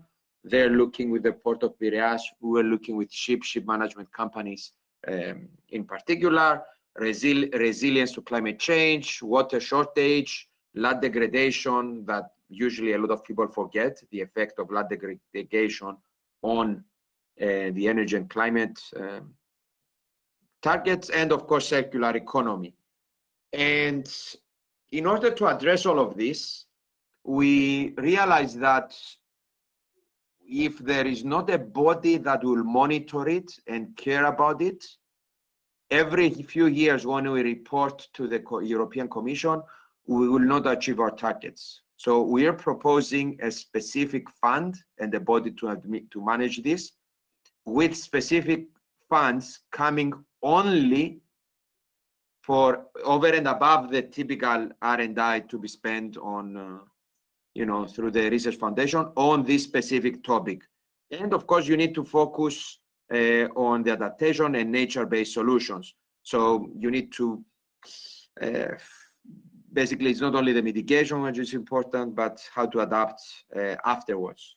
And we're proposing 6 measures that we're going to see on this slide. So the first one is policy drafting. It's a mistake a lot of countries also did with smart specialization strategy. You write a document and then you never revisit. So it's the golden Bible, and that's what we need to do. You need to have a body that will have your vision, amend it, do the research mapping, see how Cyprus is doing, find the mega trends of the future. Do we need to focus in this area, on that area, reevaluate it, redesign, redo all of this. You cannot say in 2019, I'm going to put all my money here and that's it for the next 15, 20 or whatever years. Another important thing that people need to focus, it's on clustering. Unfortunately, Cyprus is quite small, so we don't have that quantity of researchers that you find abroad. You go, for example, in Germany, and there is one research group has 30 students working on algae and how you can produce energy from algae. And you have 10 groups like that. In Cyprus, we don't have that critical mass. We have units at different universities on solar energy, We have FOSS at the University of Cyprus. We have, of course, the team in the Cyprus Institute. We have the team at the Cyprus University of Technology. We're not working together. And if we're going to have an impact on the targets of the NACP, we need to start working together. So either we like it or not, funds need to be addressed for clustering, to bring everything together. We need to also focus on the non-ETS sector. So this is not quite research and innovation in the traditional sense, but you need innovative financial models to help everyone save energy, not only the ETS sector, but everything. And you need a lot of funds to do that as well. You need specific calls of funding of research and innovation at different maturity level. And this is different from the traditional research that goes on in every country. This will be the outcome of the policy drafting. For example, we see there's a mega trend going for, I don't know, for renewable electricity for ships at ports. That's a big trend now. So this fund, and it should be flexible and fast to respond to have specific calls. I want to fund this pillar now. What's out there as well. One of the good things about Cyprus, it's not all bad, we have some good things as well, is our size is the perfect to pilot and demonstrate technologies that are at the pre-commercialization stage. For example, CERA, the Cyprus Energy Regulatory Authority, has a call that if you have a new technology to produce energy from renewable, you can come and connect it on the grid of Cyprus, and they give you data that you can then present to an investor, to a second client, and so on. You cannot easily do that in Germany or the UK, or in France. You cannot just go and connect a device on the grid. In Cyprus, you can do that.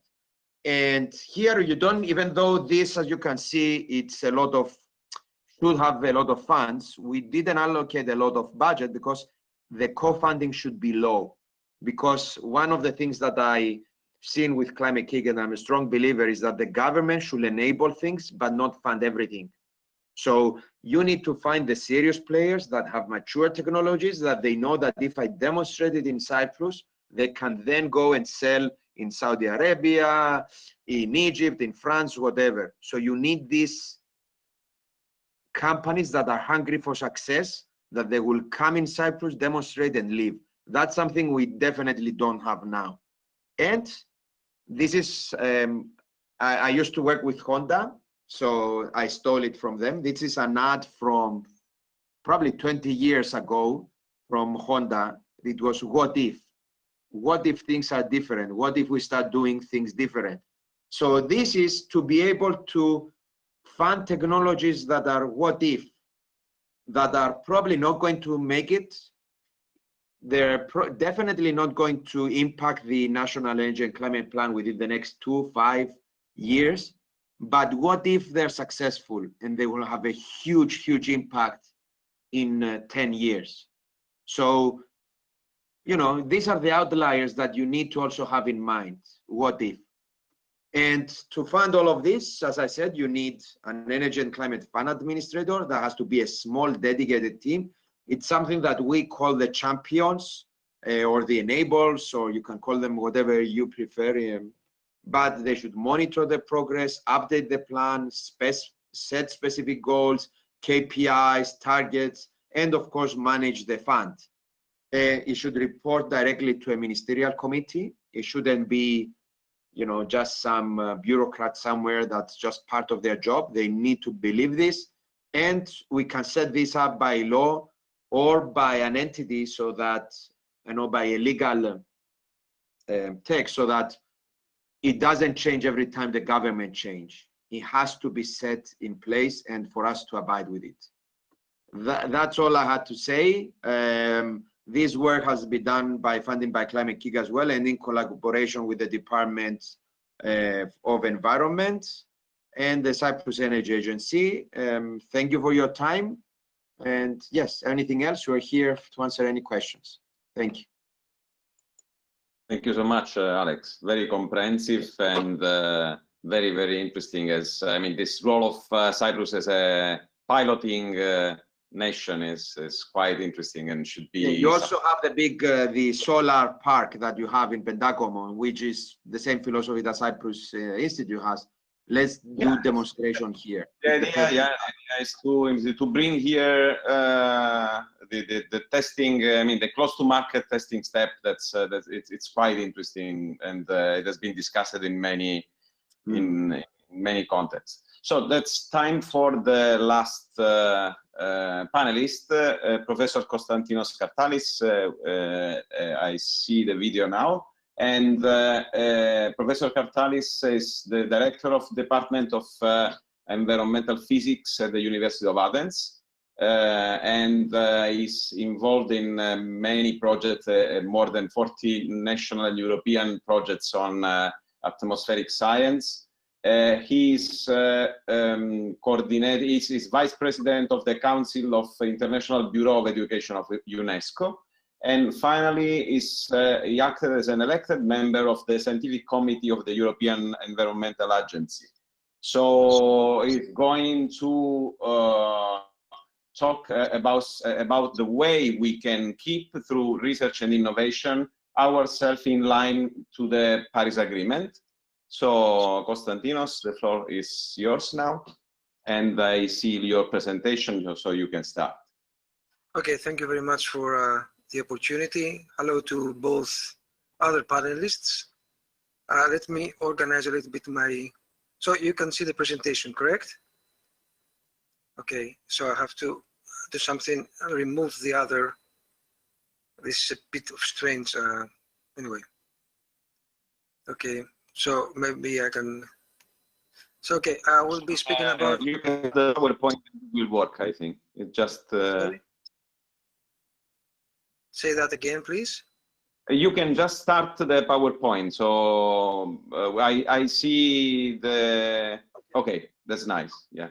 Okay, so I will be speaking about the adherence to the Paris Agreement and the way forward. Before doing that, I would like to give a little bit of history of what has happened in the last 5 years. I'm sure a lot of the speakers have already said things like this, so I will go a little bit faster than I should. So, okay, I will skip this. What is important to say is that we just have a new document released. It's about the United Nations emission gap of the year 2020, but it refers to the year 2019. And there are three main findings. The first one is there's a record high greenhouse gas emissions for the year 2019, a record high carbon emission of the total amount of 38 gigatons of CO2. And the third finding of this report, which was just released, is that the greenhouse gas emission rate may be slowing. There is some indication that there is a slowing trend. However, the greenhouse gases emissions are being declining in the OECD, but they are increasing in the non-OECD economies. So despite the fact that there's an improvement with respect to the decline rate in the number of countries which participate in the Organization of Economic and Cooperation and Development, non-OECD economies still have an increasing trend.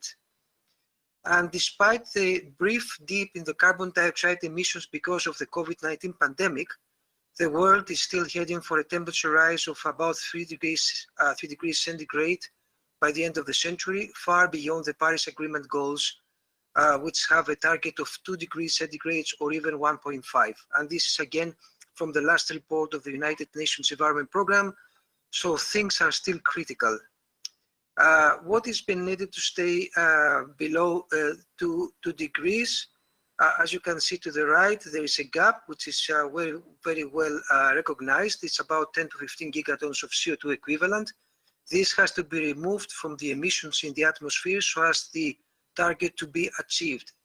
And again, this is a difficult target. A lot of things have to be done by many countries at the same time, and despite their economic decline, which they have been facing because of COVID.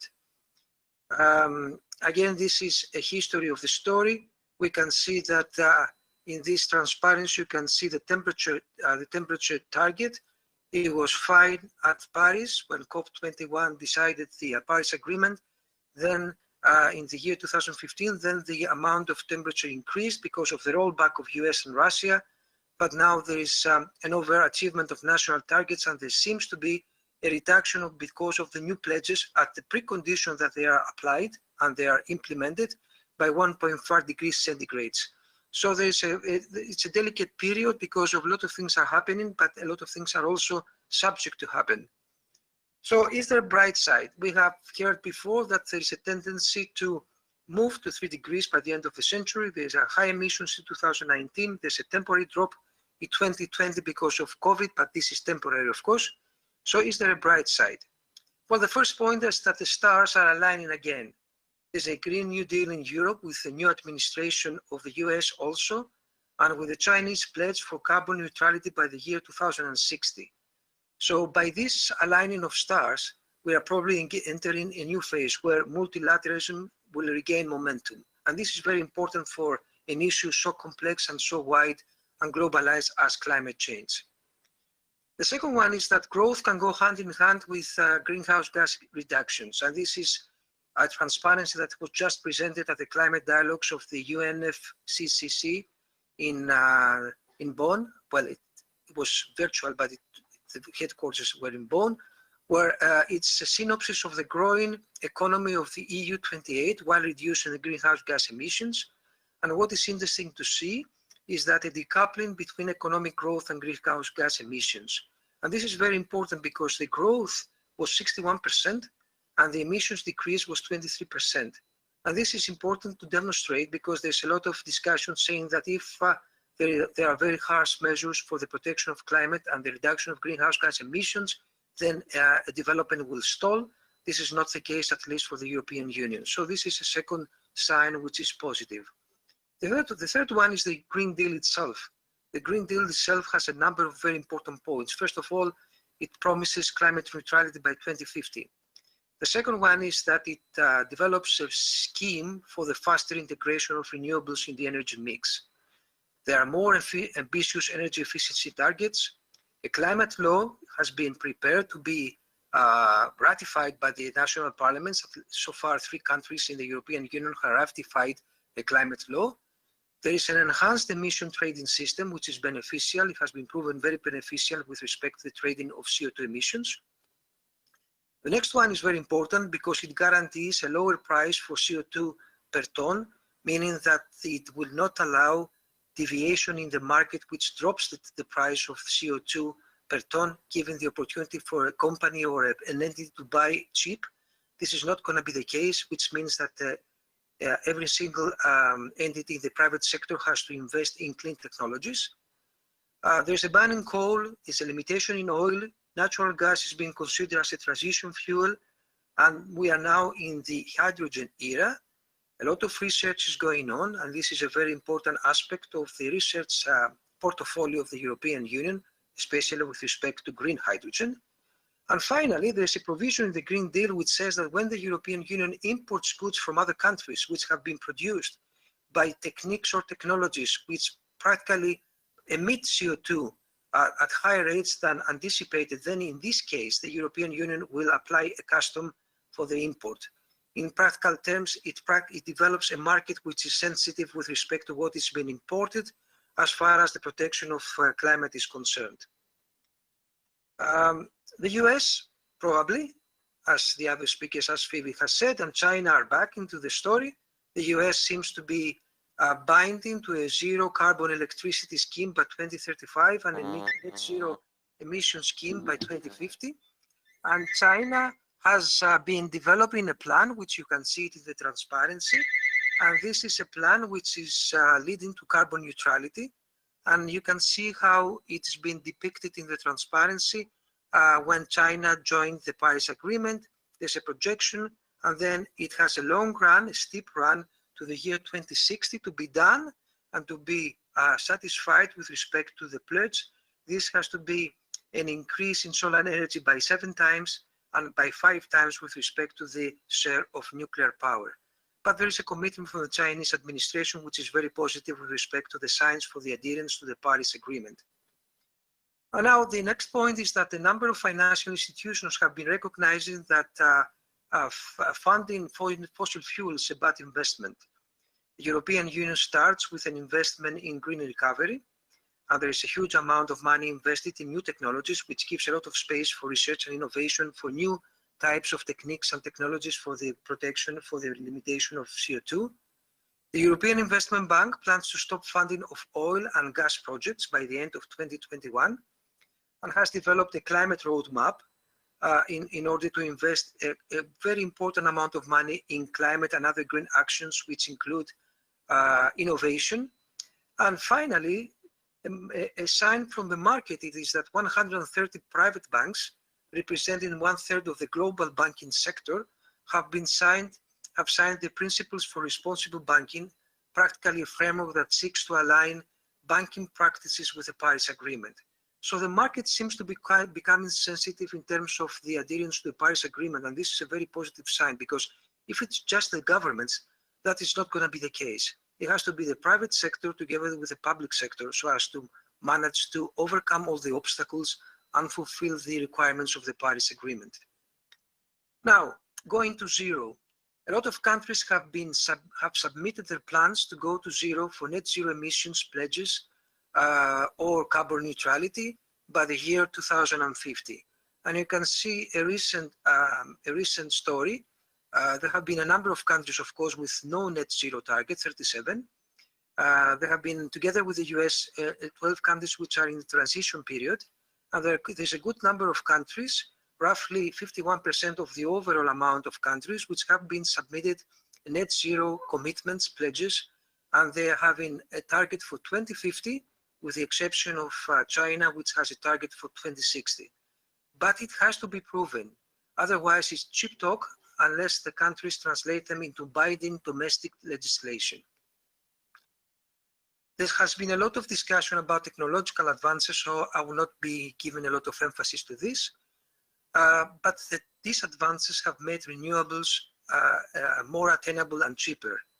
And this graph demonstrates the gigawatts that are related to wind power and to solar potential in 2015-2019. It has been a very important rise, which gives space for new technologies. Professor Carlucci before discussed a number of new technologies with respect to renewables for cities, which is a very important aspect as well. Speaking about cities, there has been an alliance of major cities for climate resilience. And this is again important because roughly 60% of the emissions of CO2 come from cities. The European Union in particular has been promoting a program for 100 climate neutral cities by the year 2030. And very recently, something like 15 days ago, 12 major cities around the world have signed a petition, have signed an agreement called the Divesting from Fossil Fuels and Investing in a Sustainable Future Declaration, which is also aligned into their effort for a post-COVID-19 green recovery. It's very important to have the cities on board because, as I said before, they have been contributing to the emissions of CO2 massively during the last decades. This is a very important graph to my understanding. Everything has to be done with and for the society. And this is one of the polls that have been taken, that have been promoted during COVID-19. It was in April 2020, the first wave of COVID.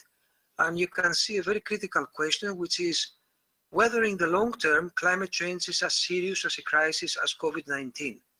And you can see the answers with respect to different countries. Whatever is greenish, light blue, I would say, is that they tend to agree strongly or to agree. And whatever is blue, it's that they tend to disagree.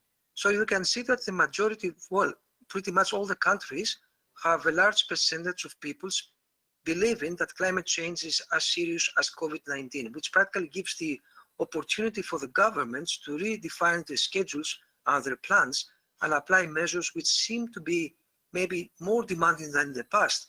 But they have to take into consideration the understanding of the people that there is another danger in front of us, which has to also be dealt also with respect, also at the same time and for the following decades as COVID-19. And then there is the COVID-19 green recovery plans. This green pandemic recovery can cut about 25% of the greenhouse emissions predicted in 2030 and put the world in the 2 degrees centigrade pathway. But this has to be done once all the pledges that have been submitted by the governments are being placed in implementation, and they are being strengthened. So practically there is a great opportunity, because at the same time that the planet is trying to recover from COVID-19, there is an opportunity to invest all the amount of money that has been planned by the governments and the international bodies for the recovery to promote green economies. And there will be no such other opportunity to spend that amount of dollars or euros to reboot the world economy. So the challenge is not to invest to yesterday's economy, but rather shape a long roadmap to carbon neutrality by the year 2050. This practically concludes my presentation. The roadmap to conclude with the Paris targets is a lengthy road and needs a lot of stamina and endurance. But this is the perfect period to reconsider how economies work and how important green technologies and techniques have to be integrated into the market. Most importantly, to drop fossil fuels and invest to renewables and to clean technologies. Thank you, Mr. Chairman. Thank you so much, Konstantinos. We have about 10 minutes for a brief discussion. And what I would like to do is to give you a couple of, let's say, topics that are I extracted from the presentations, and you can then decide what you want to comment and the way you want to comment. I would say that all of you have been discussing about the need of a systemic approach and an exponential change. So we cannot be linear. One of the answers I got from the presentation from Phoebe, I think, is about the role of nature-based solutions. Nature is quite faster, is exponential, so we should, I mean, we are understanding, we are learning about the power of using nature-based solutions. We have to involve people. That's about consensus, let's say, and participation. It's quite important that I saw that China, India, they are even more concerned than let's say, Western countries about the pollution, because this has been moving there. So I think they see, on top of climate, they see the real and local impact. So consensus of people, and reskilling and upskilling, so a new wave of education to create new capacity. And all of you have been discussing about the financial, the involvement of the financial sectors and the way taxonomy, let's say, a new classification of investment should trigger the change. But we are still probably very far from that. The debate around the gas exploitation in the Mediterranean Sea is telling us another story and another truth, that people are still discussing about exploitation, and investment are going there. Today I saw a nice article about the leading roles in fossil fuel companies, where there are a lot of incentives for the directors to grow up with sales. So there is still an issue of reframing economy. So those are the key points I've been extracting. That's about consensus, education, systemic approach, exponential change, and capitalization of nature-based solutions.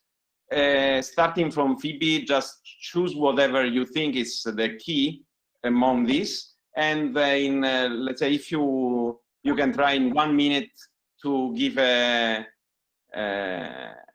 let's say, an expansion of your thoughts. Yes.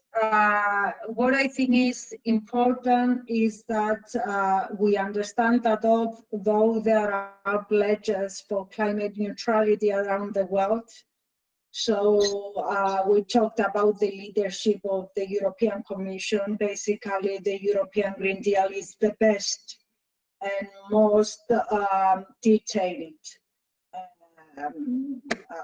exposition of how we can move to climate neutrality, but we have the US on board, China on board, Canada on board, Israel on board, South Korea on board, and other countries coming on board. We should know and not have any doubt about that currently stimulus spending is very small, the part of stimulus spending that is focused on a green recovery. Currently, stimulus spending, whatever spending we have in order to recover from the pandemic that has took place, not the one that is promised, not the one that will be derived from the EU Next Generation. Currently, most stimulus spending is dirty.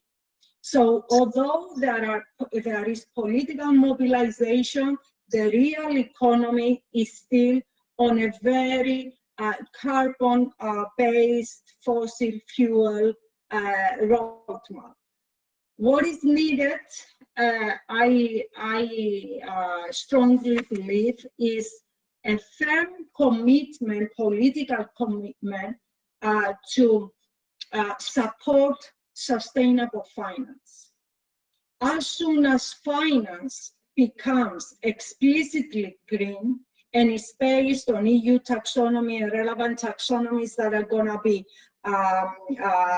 coming from in different continents, different countries, then it will become easier to pave the green and digital and inclusive pathway. Why? Because in order to invest, you need to prove that you are SDG consistent and climate Paris Agreement consistent. In order to borrow, you need to be sustainable. And this whole transition can be hugely mobilized by sustainable finance. So let's say that reframing finance is the key for you.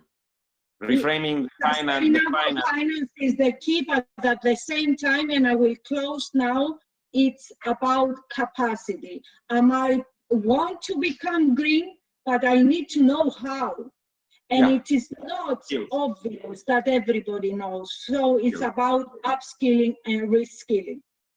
Another huge investment needed there. Alex. Yes, I have to agree that a lot of time the technologies are there. It's the de-risking for the private sector. Because on one hand, the private sector will not fund technologies from very early stage. On the other hand, government should not fund all the way to commercialization kind of thing. And that intermediate, it's something that, let's say it's missing or no one found the right structure to fund, which is kind of what accelerators, incubator, SID is doing, but it's kind of a blur, let's say, when the governments try to intervene. And the second point that basically I want to focus on is what you said on the big scale of things. Just because Cyprus, for example, Cyprus had a COVID-19 call and they funded 10 startups, 100,000 each. Well, not 100 startups, sorry. 10 ideas, 100,000 each to solve COVID. They are not going to solve COVID with 100,000 each, and 10 of them is not a big quantity. So sometimes you need to go big and you need to make all of them work. You know what? I'll give you 1 million if you 10 manage to work together. That's how you need to big impact. Otherwise, having a small university here doing a bit of research on solar, you have another university doing a bit of research there, it's not going to cut it. in the long term for, especially for climate change. We need big things and we need synergies. And we did some reporting for the maritime sector of examples around the world. And you find it surprisingly, if there is usually you think that the private sector will not give money, but under the right conditions, they will invest their money. So the government should enable the investments. How, I don't know everything, but Kibi, I'm sure, has a lot of ideas that how we can actually achieve that. So your message is the risking and critical mass. Yes, and synergies between everyone.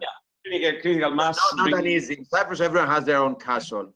So you've been here long enough, you know it. It will never be easy in any place of the world. Konstantinos, it's your... Well, I would say that I would select two different items. The first one is, if I'm to select something from the presentation I made, is the decision by the European Investment Bank that there will be no funding for loans anymore if the investment has to do with coal or with lignite or with oil. And this is a very solid decision because this practically modifies the market. You have to adjust to a new requirement in order to be eligible for funding, at least for a loan. This is the first point. The second point, as with respect to the Paris Agreement, is that it is an agreement which is based on national determined contributions. It's not binding. I mean, it doesn't have any binding character. There are pledges, but the pledges are pledges. So I would say that each of the countries, at least in the European Union, has to define a very solid and very binding roadmap with specific targets year by year and by decade. Many countries have done so. In the last week, in the climate dialogues of the United Nations framework program, a lot of European countries did present their new pledges with respect to the decarbonization effort. But for this to be done, they have to modify their economies. It seems to me that many countries have been speaking about their economies on the one hand and about the reduction of CO2 on the other without practically joining the elements of both directions. They are thinking that this one part is economy and the other one part is environment, but they don't put them together. So this merging is very critical because otherwise the system will not manage to overcome the obstacles and it will become very unstable. If I may, I mean, we have an agreement here is sustainable finance and with Konstantinos, and also the firm belief that nowadays we we are reaching a consensus both at the European Commission but also at UN talks, is that we need transformative spending, not stimulus spending. Stimulus spending has translated our monetary policy into helicopter money, but is not achieving growth. We need to transform the system in order to be able to mobilize climate neutrality at an accelerated pace. It's really the and perfect also conclusion, I think. Let me just say one other thing, what Alex said. We need now, with the huge uncertainty in the economy, to have the government sector come in, make the big investments that are that can be financed by the recovery funds, and create some sort of stability so that to convince the private investors to come in and invest in the real economy. And let's hope that it can be done. Thank you. It's time to switch the model. On the other side, we all know that there are very strong and huge resistance to this change. So it's never easy. And this time, I mean, if you want to change something that has been dominating the economic model for decades, let's say for centuries, I would say. It's complicated, but again, the conclusion, let's say, the distillate of the distillate is that also in these money talks, we have to put money where money is making the transition. Otherwise, the transition will not come. I think we are 5 minutes out of time, but it has been. I like very much this part of the of the panels where we are discussing and we are bringing thoughts together. So sometimes we are sacrificing this part, but it's the most important when you start connecting thoughts. Let's update to a next opportunity. I hope we will enjoy other panels and other talks together. Thank you so much. I think we are the last of the day, so I give back the power that I never got to the organizers. And see you next time. Thank you, everyone. Bye-bye. And let's keep collaborating. Let's keep collaborating. Take care. Yeah. Bye. Take care. Bye. Well, thank you, and well, thank you for participating in the conference. We need to finalize, among other things, because of the pandemic. The person that is helping us is have to go back to his house, and it's a lockdown here, is my understanding. So thank you very much, and we will continue tomorrow, starting at 4 o'clock Cyprus time, 3 o'clock p.m. Central European time. Thank you very much to all of you.